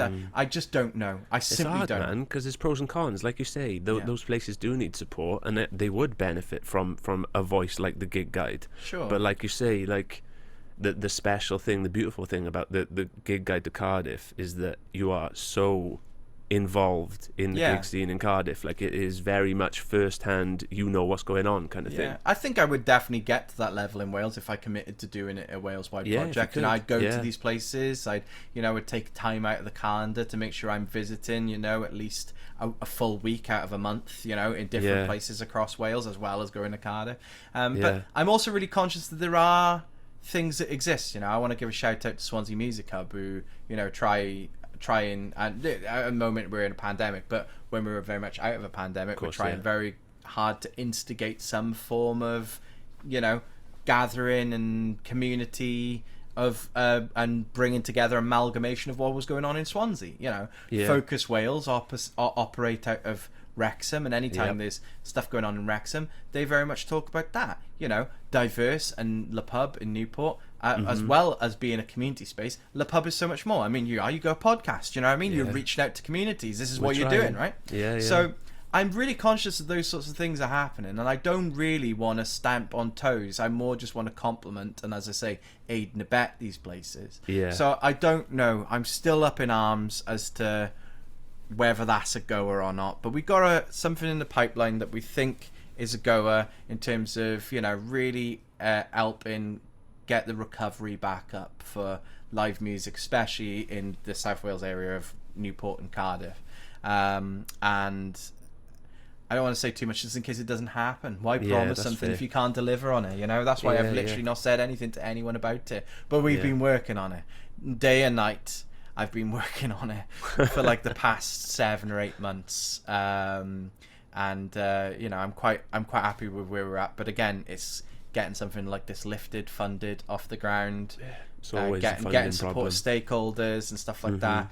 So I don't know, and I don't want to jinx it, because normally I'm mouthy as fuck and I'll say something and then everyone go, hey, that's happening, and then, oh, that's not happening. Like I said to loads of people that I was helping Goody Who find a new place, you know, and loads of people were like, oh my god, Goody Who could come back, and then obviously everything just disjointed, and you know, things led the way that they led, and then I just felt like a bit of a fool and just saying to people that I was doing that. So I've learned from my mistakes, and I won't be saying it. But I'm streaming at the moment as well. That's something else I take a real passion in, you know, like gaming. I've always enjoyed gaming. I've always been a massive retro fanatic. In fact, the first time I came to the pub, I hit the Mega Drive in the corner of the bar the first time that I came there, and like was playing Street Fighter, and I hope that's still there when we return, because Street Fighter 2 is my favorite game of all time.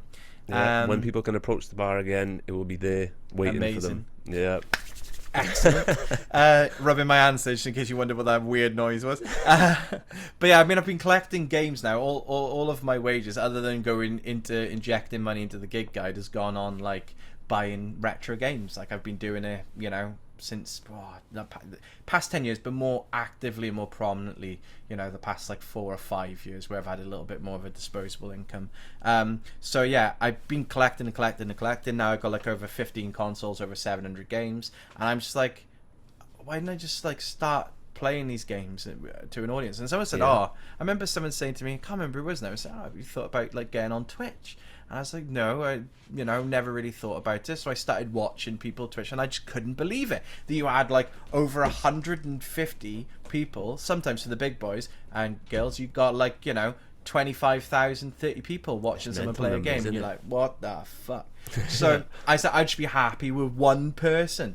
So I started about 4 months ago, and thought, oh, well, I call it, let's call it Minty's Game Guide, why not? You know, Game Guide is what you get, you know, like when you were a kid, so Game Guide is what I'll do, and then I could tie that back to the music, maybe, sometimes, I don't know how, but I could. There's a potential opportunity coming up in shortly, because this girl from St. Canners in Canton, Llinos, also streams. She's streaming Minecraft at the moment. Has basically built Womanby Street in Minecraft. Oh, no way. It looks fucking unbelievable. Awesome. So we're going to do like a little cross stream, maybe on, I think we're going to do it on St. David's Day. And we're gonna unveil Womanby Street in Minecraft. So there it kind of works, you know. I was doing like little bits with the gig guide before, like I was getting artists in to interview them, and then I was filming them play the first level of Sonic the Hedgehog, kind of like in a Top Gear fast car lap sort of scenario. Who can do the level in the fastest time? And I'd like to bring that back as well, because games and music are like my two biggest loves. And so so that's what I'm doing. I'm streaming, and I just come off. I'm dressed as a fucking pilot at the moment. Just been playing Flight Simulator, and I had 13 people like watching me strong. Now you might be like, 13 people. Pff. If you've got 12 or 13 people watching you strong, you're doing something right.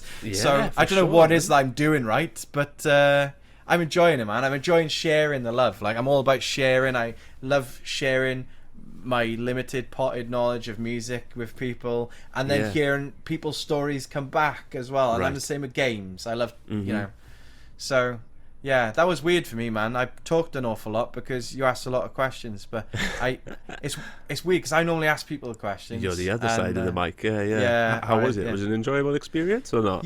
I think so. I think I've talked an awful lot, mainly because I tried to be as articulate as I could about everything, and I've turned into a Piers Morgan life stories, and no one likes Piers Morgan, so make of that what you will. Well, some people do now. But do they? I don't know. Do people like him? I don't know. All right. But That's the story for the next time you come on. We'll thanks, chat man. Piers Morgan. My Life by Minty, 24th of February 2021. Thank you so much for coming on, man. Thanks for sparing the time. Give us a shout out to where people can find both the gig guide and your streaming stuff. Like, where can people find more? Sure, it's like all across socials, and it's at Minty's Gig Guide for the gig guide stuff, and at Minty's Game Guide for the game guide stuff. Simple as that, really. Simple. Yeah. Wicked, man. Thank you once again, and I'll speak to you soon. All the best for both of them. Lovely, thanks, man. Thank you for staying awake during all of that. Time of death, 20 to